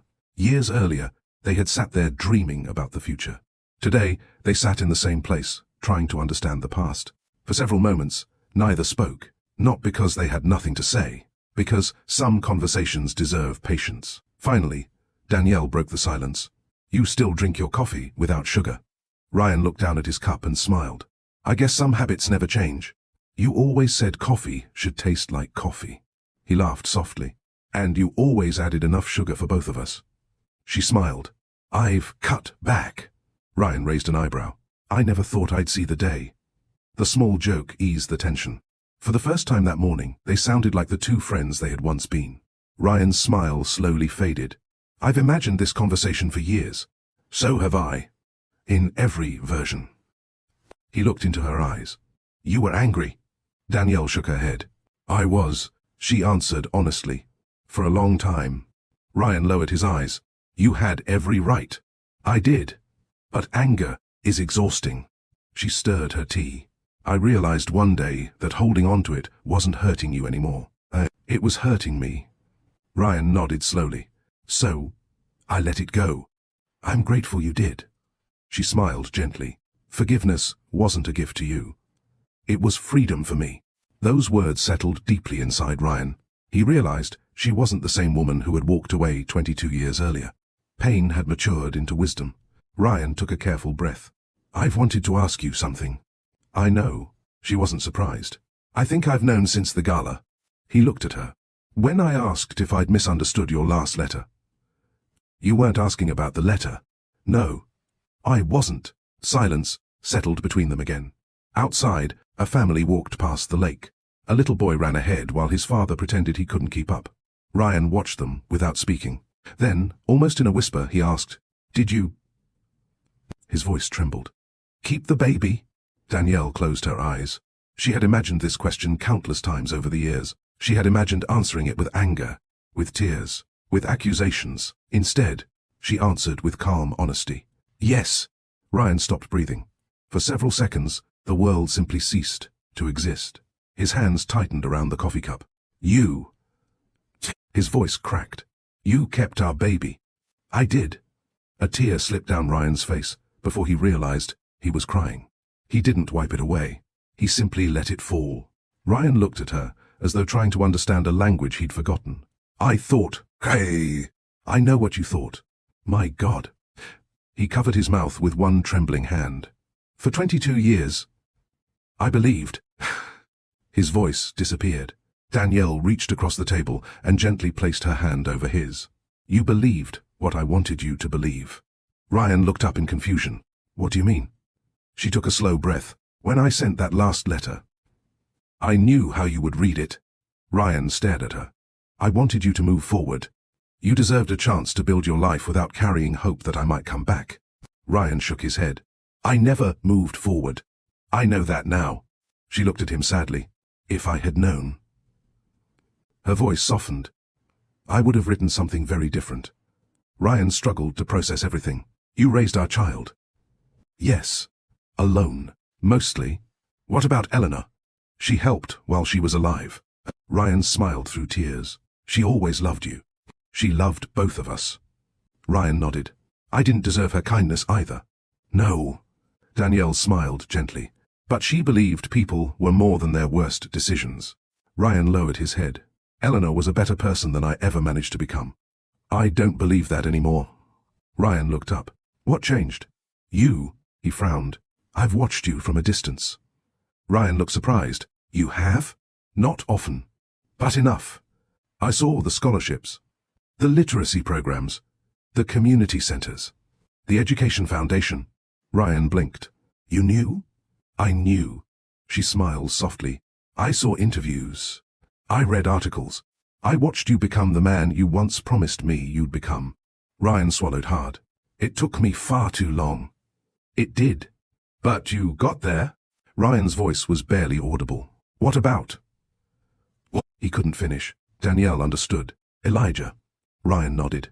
He knows nothing. Nothing? He knows we loved each other. He knows we separated before he was born. He knows I chose to raise him. Ryan's breathing became heavier. He doesn't know I'm his father. No. Why? Danielle looked toward the lake. Because I never wanted him to grow up believing he wasn't wanted. Ryan closed his eyes in pain. But that's exactly what happened. She nodded sadly. I know. I couldn't tell him the truth while believing you thought he was gone. And later, she sighed. The years just kept passing. Ryan wiped his face. I missed everything.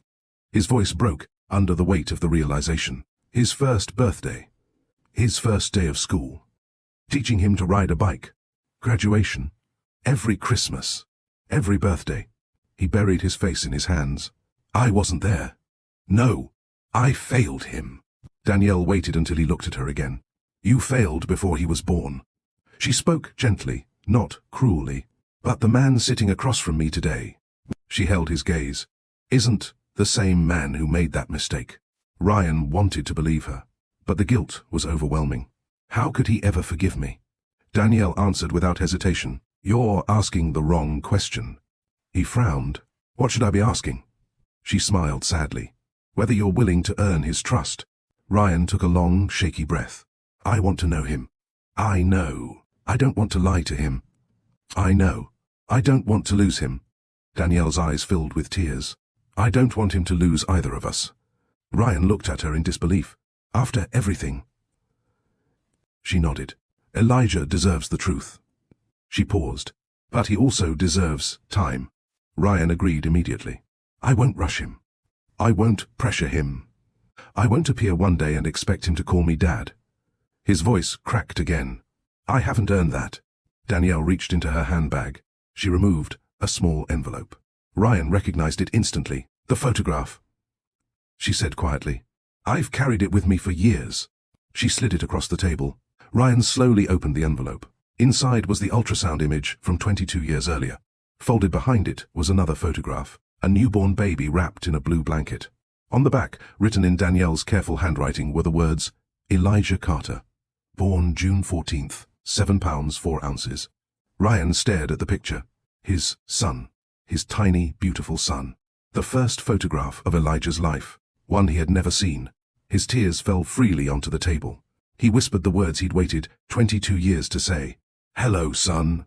Danielle quietly looked out across the lake, giving Ryan the privacy to grieve the years he had lost. Neither of them noticed someone walking toward the cafe entrance. Someone who had forgotten an important folder before heading to work. Someone who had no idea that the next few minutes would change his life forever. Elijah. Elijah pushed open the cafe door without looking up from his phone. He had driven halfway to the office before realizing he'd left an important project folder on the kitchen counter. On the way back, he remembered the small cafe near Green Lake. His mother had mentioned she was meeting an old friend there. He smiled to himself. Maybe I'll surprise her with a coffee. The bell above the door chimed softly. Neither Ryan nor Danielle noticed. Ryan was still staring at the photograph of the newborn son he had never known. His hands trembled as he traced the tiny face with his thumb. So much time. He whispered, so much life. Danielle's eyes filled with tears. I kept every school picture, every birthday photo, every report card. I always hoped. She stopped. Ryan looked up. Hoped what? That one day, if the truth ever came out, you wouldn't have to imagine the life you missed. She reached into her handbag again. This time, she removed a thick envelope. Ryan opened it carefully. Inside were photographs spanning 22 years. Elijah taking his first steps across a living room carpet. A gap-toothed smile on his first day of elementary school. A baseball uniform 2 sizes too big. Science fair ribbons. A high school graduation cap. College commencement. Every picture represented a chapter Ryan had never lived. His tears fell silently. I should have been there.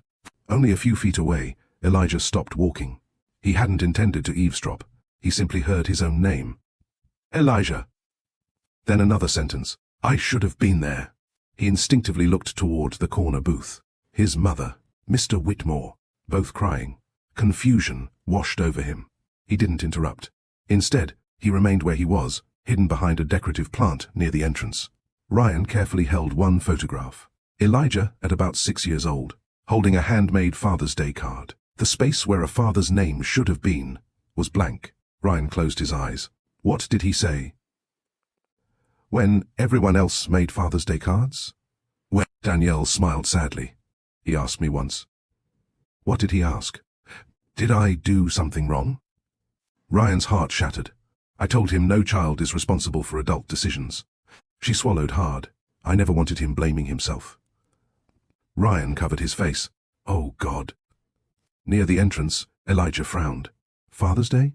Adult decisions? The conversation no longer sounded like two old friends catching up. It sounded deeply personal. Very personal. He took one cautious step closer. Ryan finally gathered enough courage to ask the question that frightened him most. Does he hate me?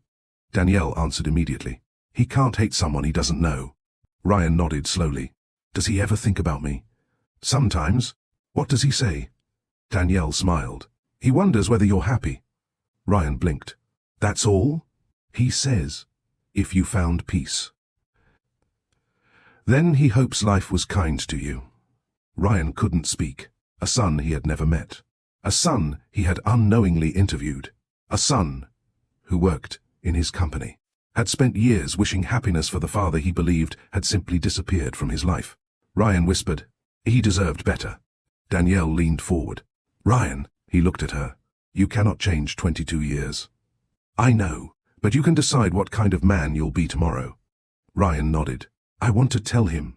So do I. But we tell him together. Together. No secrets. No blame. No excuses. Ryan agreed immediately. He deserves honesty. He deserves both of us. A tear rolled down Danielle's cheek. I've imagined this conversation so many times. So have I. I always imagined Elijah being angry. Ryan gave a sad smile. He has every right. He does. But don't underestimate the man he became. Ryan looked at the photographs scattered across the table. I already admire him. Danielle smiled proudly. You should. At that exact moment, Elijah accidentally shifted his weight. The folder tucked beneath his arm slipped. It struck the floor with a loud thud. Both Ryan and Danielle turned instantly. Their eyes widened. Elijah stood frozen. The cafe suddenly felt impossibly quiet. Danielle slowly rose from her chair. Elijah. Ah! His face was pale. His eyes moved from Danielle to Ryan. to the photographs spread across the table. One picture caught his attention immediately. A newborn baby. Another showed him at age 6. Another at his college graduation. He looked back at his mother. What? His voice barely came out. Is going on? Neither adult answered immediately. Ryan stood slowly. His legs felt weak. Danielle stepped toward her son. I was going to tell you. When? Elijah asked quietly. Next week? Next month? Another 22 years? The hurt in his voice was unmistakable. Danielle's eyes filled with tears. I'm sorry. Elijah looked at Ryan, then back at his mother. His breathing grew uneven. Someone tell me the truth. Ryan swallowed hard. For years he had dreamed of meeting his son. He had imagined speeches, perfect words, carefully planned conversations. Instead, the truth had arrived unexpectedly, and there was only one way to honor it. With honesty. He took one step forward. His voice trembled. Elijah. I didn't know. Elijah frowned. What? Ryan's eyes filled with tears. I didn't know you were alive. The words landed like thunder. Elijah stared at him, then slowly looked toward his mother. She couldn't deny it anymore. With tears streaming down her face, she gave the smallest, heartbreaking nod. He's telling the truth. Elijah's world stopped. His eyes returned to Ryan. The pieces began falling into place. The familiarity, the instant connection, the strange comfort he'd always felt around his boss. The comments from co-workers, you two could almost be related. His voice cracked. You mean? Ryan could barely breathe. I'm your father. Silence filled the cafe. No one moved. No one spoke. 3 lives stood at the edge of a truth that could never again be hidden. Ryan wanted nothing more than to embrace the son he had lost. But he remained exactly where he was, because after 22 years, the next step belonged to Elijah. The cafe remained silent. Outside, life continued as though nothing extraordinary had happened. Joggers circled Green Lake. Children laughed on the playground. A waitress quietly refilled coffee cups at another table. Inside the corner booth, however, 3 lives had just been divided into 2 chapters. Before the truth, and after it. Elijah stood perfectly still. His eyes never left Ryan. The words echoed in his mind. I'm your father. He had imagined meeting his father countless times as a child. Sometimes he imagined a soldier. Sometimes a doctor. Sometimes a man who had simply gotten lost. Never, not once, had he imagined the man would already be part of his everyday life. His boss, the mentor he had quickly come to admire. The man who had believed in him before knowing who he really was. He looked at Ryan again. Then at Danielle. Neither of them looked away. Neither tried to defend themselves. They simply waited. Finally, Elijah spoke. So, his voice was calm but unsteady. Everything I've believed my whole life, he swallowed, changed in one sentence. Danielle nodded through tears. Yes. Elijah pulled out a chair and slowly sat down. His hands rested on the table.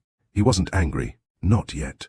He was overwhelmed. I need to understand. Ryan nodded immediately. You deserve that. Elijah looked at his mother first. Did you lie to me? Danielle answered without hesitation. No. You told me you and my father loved each other. I did. You told me you separated before I was born. I did. You never told me he thought I... His voice caught. He thought I was gone. Danielle's tears returned. I couldn't. Why? Because I didn't want you growing up believing your father chose to abandon you. She reached across the table. I wanted you to know you were loved. Elijah quietly wiped his eyes. I was. He looked at her with gratitude. I never doubted your love. Then, Elijah turned to Ryan. And you? Ryan took a deep breath. There isn't a single excuse I could give that would make what happened acceptable. I'm not asking for excuses. I'm asking what happened. Ryan nodded. You deserve the truth. He looked directly into Elijah's eyes. When your mother told me she was pregnant. He paused, ashamed. I was terrified. I had spent my entire childhood watching my family lose everything. I convinced myself that becoming a father would destroy everything I had worked for. He closed his eyes briefly. So instead of trusting love, I trusted fear. Elijah listened without interrupting. Ryan continued. I asked your mother to end the pregnancy. The words hung heavily in the air. I've regretted them every day since. Elijah remained silent for several moments. Then he asked the question Ryan feared most. If Mom hadn't left. He looked at Ryan steadily. Would you have eventually wanted me? Ryan answered instantly. I wanted you the moment I realized what I had thrown away. His voice broke. But, by then, I believed I'd already lost you forever. He looked at Danielle. I thought she'd gone through with the abortion. Elijah slowly turned toward his mother. You let him believe that? Danielle nodded. I did. Why? She took a shaky breath. Because I thought it would help him move on. It didn't. Ryan answered quietly. It never did. Another silence settled over the table. This one felt different. Not filled with shock. Filled with understanding. Painful understanding. Elijah leaned back in his chair. So, he looked between them. You've both spent 22 years hurting. Neither answered. Because it was true. The waitress approached carefully. Can I get anyone anything? 3 pairs of eyes looked up. Ryan smiled politely. Just some water, please. Of course. As she walked away, Elijah let out a small, unexpected laugh. Ryan looked surprised. What? I just found out who my father is. He shook his head. And we're still ordering water. Danielle laughed through her tears. Ryan laughed too. It wasn't joy. It was relief. For the first time since the truth came out. They sounded like human beings instead of strangers carrying impossible burdens. After the waitress left, Elijah looked at Ryan. I need you to know something. Ryan straightened. I'm listening. I can't call you Dad. Ryan nodded immediately. I understand. I don't even know you. I know. Elijah continued. I'd like the chance to. Ryan felt tears gather again. You have no idea what that means to me. I think I do. Danielle watched both men quietly. For years she had imagined this conversation ending with shouting, or accusations, or someone storming away. Instead, the first thing her son had asked for was time. And the first thing Ryan had offered was patience. Hope quietly entered the room. Ryan reached into his wallet. He removed an old, folded piece of paper. The edges were worn from years of being carried. I've kept this with me for over 20 years. He handed it to Elijah. Carefully, Elijah unfolded it. It was a handwritten note, in Danielle's unmistakable handwriting. Billionaires in training still need vegetables. Eat your lunch. Elijah smiled. Mom. You wrote this? She laughed softly. I used to hide little notes in his lunch. Ryan nodded. I never stopped carrying that one. Elijah looked from the note to Ryan, then back to his mother. For the first time, he saw something beyond the heartbreak. He saw proof. Proof that despite one terrible decision, the love between these two people had been real. Ryan cleared his throat. I know I can't ask for forgiveness. Elijah interrupted gently. You're right. Ryan nodded. I haven't earned it. No. Elijah looked at him thoughtfully.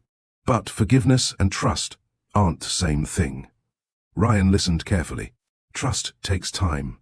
I'll give it all the time it needs. I believe you. Ryan's shoulders relaxed slightly. It wasn't forgiveness, but it was a beginning. As they prepared to leave the cafe, Elijah picked up the envelope of photographs. He paused at the picture of himself as a little boy holding the Father's Day card. He looked at Ryan. You missed a lot. Ryan's eyes filled again. I know. Elijah carefully slid the photograph back into the envelope. You can't get those years back. No. But, oh... He offered Ryan a small, genuine smile. You're here for the next ones. Ryan couldn't speak. He simply nodded. Outside the cafe, the three of them stepped into the morning sunshine together. Not as strangers, not yet as a complete family, but as 3 people finally walking in the same direction. They had lost 22 years. None of them could change that. What they could change was what happened tomorrow. The weeks that followed weren't perfect. No dramatic reunions, no instant healing. No miraculous return of 22 lost years. Instead, there were small beginnings. And sometimes, small beginnings are the strongest foundations. Ryan kept the promise he had made at the cafe. He never pressured Elijah. He never called unexpectedly late at night. He never demanded to be included in moments he hadn't earned. If Elijah invited him to lunch, Ryan came. If Elijah was busy, Ryan understood. He was no longer trying to recover the past. He was learning how to be present. One Friday afternoon, Elijah stopped by Ryan's office. You have plans tomorrow? Ryan looked up from his computer. Nothing important. Elijah smiled. I was hoping you could help me. With what? I'm buying a bookshelf. Ryan blinked. A bookshelf? Yeah. My mom says I'm finally running out of places to stack books. Ryan laughed. So, you need muscle? I need someone who's good with instructions. Ryan grinned. I've built billion-dollar companies. Elijah smiled. Exactly. I figured you could probably handle a bookshelf. The next morning, they met at a local furniture store. Neither mentioned the past. Instead, they argued, good-naturedly, about wood finishes, shelf heights, and whether reading instructions was actually necessary. By the time the bookshelf stood perfectly assembled in Elijah's apartment, both men were laughing. Ryan stepped back proudly. Not bad. Elijah folded his arms. We only had to take it apart twice. I prefer to call that quality control. They both laughed again. For the first time, the laughter felt effortless. Later that afternoon, Elijah looked toward the spare chair beside his dining table. You know. What? I've always wondered what it would have been like. Ryan looked at him. Having someone to teach me things. Ryan's smile faded. I'm sorry. Elijah shook his head. I'm not trying to make you feel guilty. I know. I'm just saying. He smiled. It's nice learning now. Ryan felt his throat tighten. So is it. Meanwhile, Danielle quietly watched the relationship develop. She rarely interfered. Sometimes she invited Ryan for Sunday dinner. Sometimes she simply gave the two men space. One evening, Elijah found her smiling while washing dishes. What? She looked up. I've never seen you this peaceful. She dried her hands on a towel. I don't think I realized how heavy the secret had become. You carried it alone. I did. He wrapped his arms around her. You don't have to anymore. She closed her eyes. No, I don't. Several months later, Whitmore Global held another company event. This time, it wasn't a gala. It was the annual family picnic. Employees arrived with spouses, children, parents, and grandparents. Ryan had never brought family before. This year, he walked in beside Danielle and Elijah. Conversations paused for only a moment. Then, smiles spread across familiar faces. Melissa approached first. She looked from Ryan to Elijah to Danielle. A knowing smile slowly appeared. So, Ryan chuckled. You figured it out? Melissa laughed. I figured it out weeks ago. Elijah looked surprised. You did? You two have the same habit. What habit? When you're thinking hard. She demonstrated by rubbing her chin. You both do that. Ryan and Elijah instinctively rubbed their chins at exactly the same moment. Danielle burst into laughter. So, that's where he gets it. Even Ryan laughed until tears formed in his eyes. As the afternoon continued, children played soccer across the grass. Families gathered beneath picnic tents. Near the lake, Ryan and Elijah walked together. Neither spoke for several minutes. Finally, Elijah broke the silence. I've been thinking. Ryan glanced at him. That's usually dangerous. Elijah laughed. My mom says I get that sense of humor from you. Ryan smiled. I'll happily take responsibility for that. Elijah stopped walking. I want to ask you something. Anything. He looked directly into Ryan's eyes. Would you? Ryan waited. Like to come over for dinner next Wednesday? Ryan smiled. I'd love to. Elijah hesitated. And? Oh, what? My birthday's next month. Ryan's heart skipped. I know. I was wondering. He smiled nervously. If you'd be there. Ryan couldn't answer immediately. He simply nodded, as tears filled his eyes. I wouldn't miss it. A month later, Danielle's dining room filled with laughter. Friends, neighbors, co-workers, Melissa, even several of Elijah's childhood mentors. The walls displayed photographs from every stage of Elijah's life. There was one empty space at the end of the display. Ryan noticed it. What's supposed to go there? Danielle smiled. The next chapter. Just before the birthday cake was served, Elijah stood and tapped his glass. I want to say something. The room grew quiet. When I was little, he smiled. I used to wonder why my life looked different from everyone else's. He looked toward Danielle. My mom taught me that families aren't defined by what's missing. They're defined by the love that's present. Danielle wiped away tears. Elijah then turned toward Ryan. I've learned something over the past few months. Ryan listened quietly. Sometimes. He smiled. Life gives us people, twice. The room fell silent. Elijah took a slow breath. I spent 22 years wondering who my father was. He looked directly at Ryan. I don't have to wonder anymore. Ryan's eyes filled with tears. Elijah walked across the room. He stopped in front of him. For a moment, neither man moved. Then Elijah smiled, softly, warmly, with complete sincerity. "Happy to have you here." He paused. "Dad?" Ryan's composure broke completely. He embraced his son, holding him tightly as tears streamed down both their faces. Around them, the room erupted into applause. Danielle covered her mouth, overcome with emotion. For 22 years she had dreamed of hearing that single word, not for herself, for them. Later that evening, after the guests had gone home, the three of them sat together on the back porch. The sun dipped below the horizon, painting the Seattle sky in shades of gold and deep blue. Ryan looked at Danielle. "I've spent years wishing I could change the worst decision of my life." She reached over and gently took his hand. "You couldn't change it." "No. But you let me change what came after." She smiled. "We all did." Elijah looked at both of them. "If there's one thing this family has taught me..." No. He paused thoughtfully. "It's that fear can steal years." He smiled. "But forgiveness can give them back." Ryan nodded. "And love." Danielle finished softly. "Always leaves the door open for redemption, if we're willing to walk through it." The three of them sat together as the first stars appeared overhead. They could never recover the birthdays that had passed, the school plays Ryan had missed, the bedtime stories Danielle had read alone, the Father's Days marked by an empty space. But they had something just as precious. Tomorrow, and this time, none of them intended to waste it. If this story touched your heart, take a moment to reflect on one simple question. Do you believe people deserve a second chance after making a life-changing mistake? Share your thoughts in the comments. We'd love to read your perspective, because every story teaches us something different about love, forgiveness, and family. If you enjoyed this journey, please like this video, subscribe to Love Stories by Mr. Johnson, and turn on notifications so you never miss our next powerful story inspired by real-life emotions and unforgettable life lessons. Remember, fear can separate hearts, but love, honesty, and forgiveness have the power to bring them back together, even after 22 years. Thank you for watching, and we'll see you in the next story.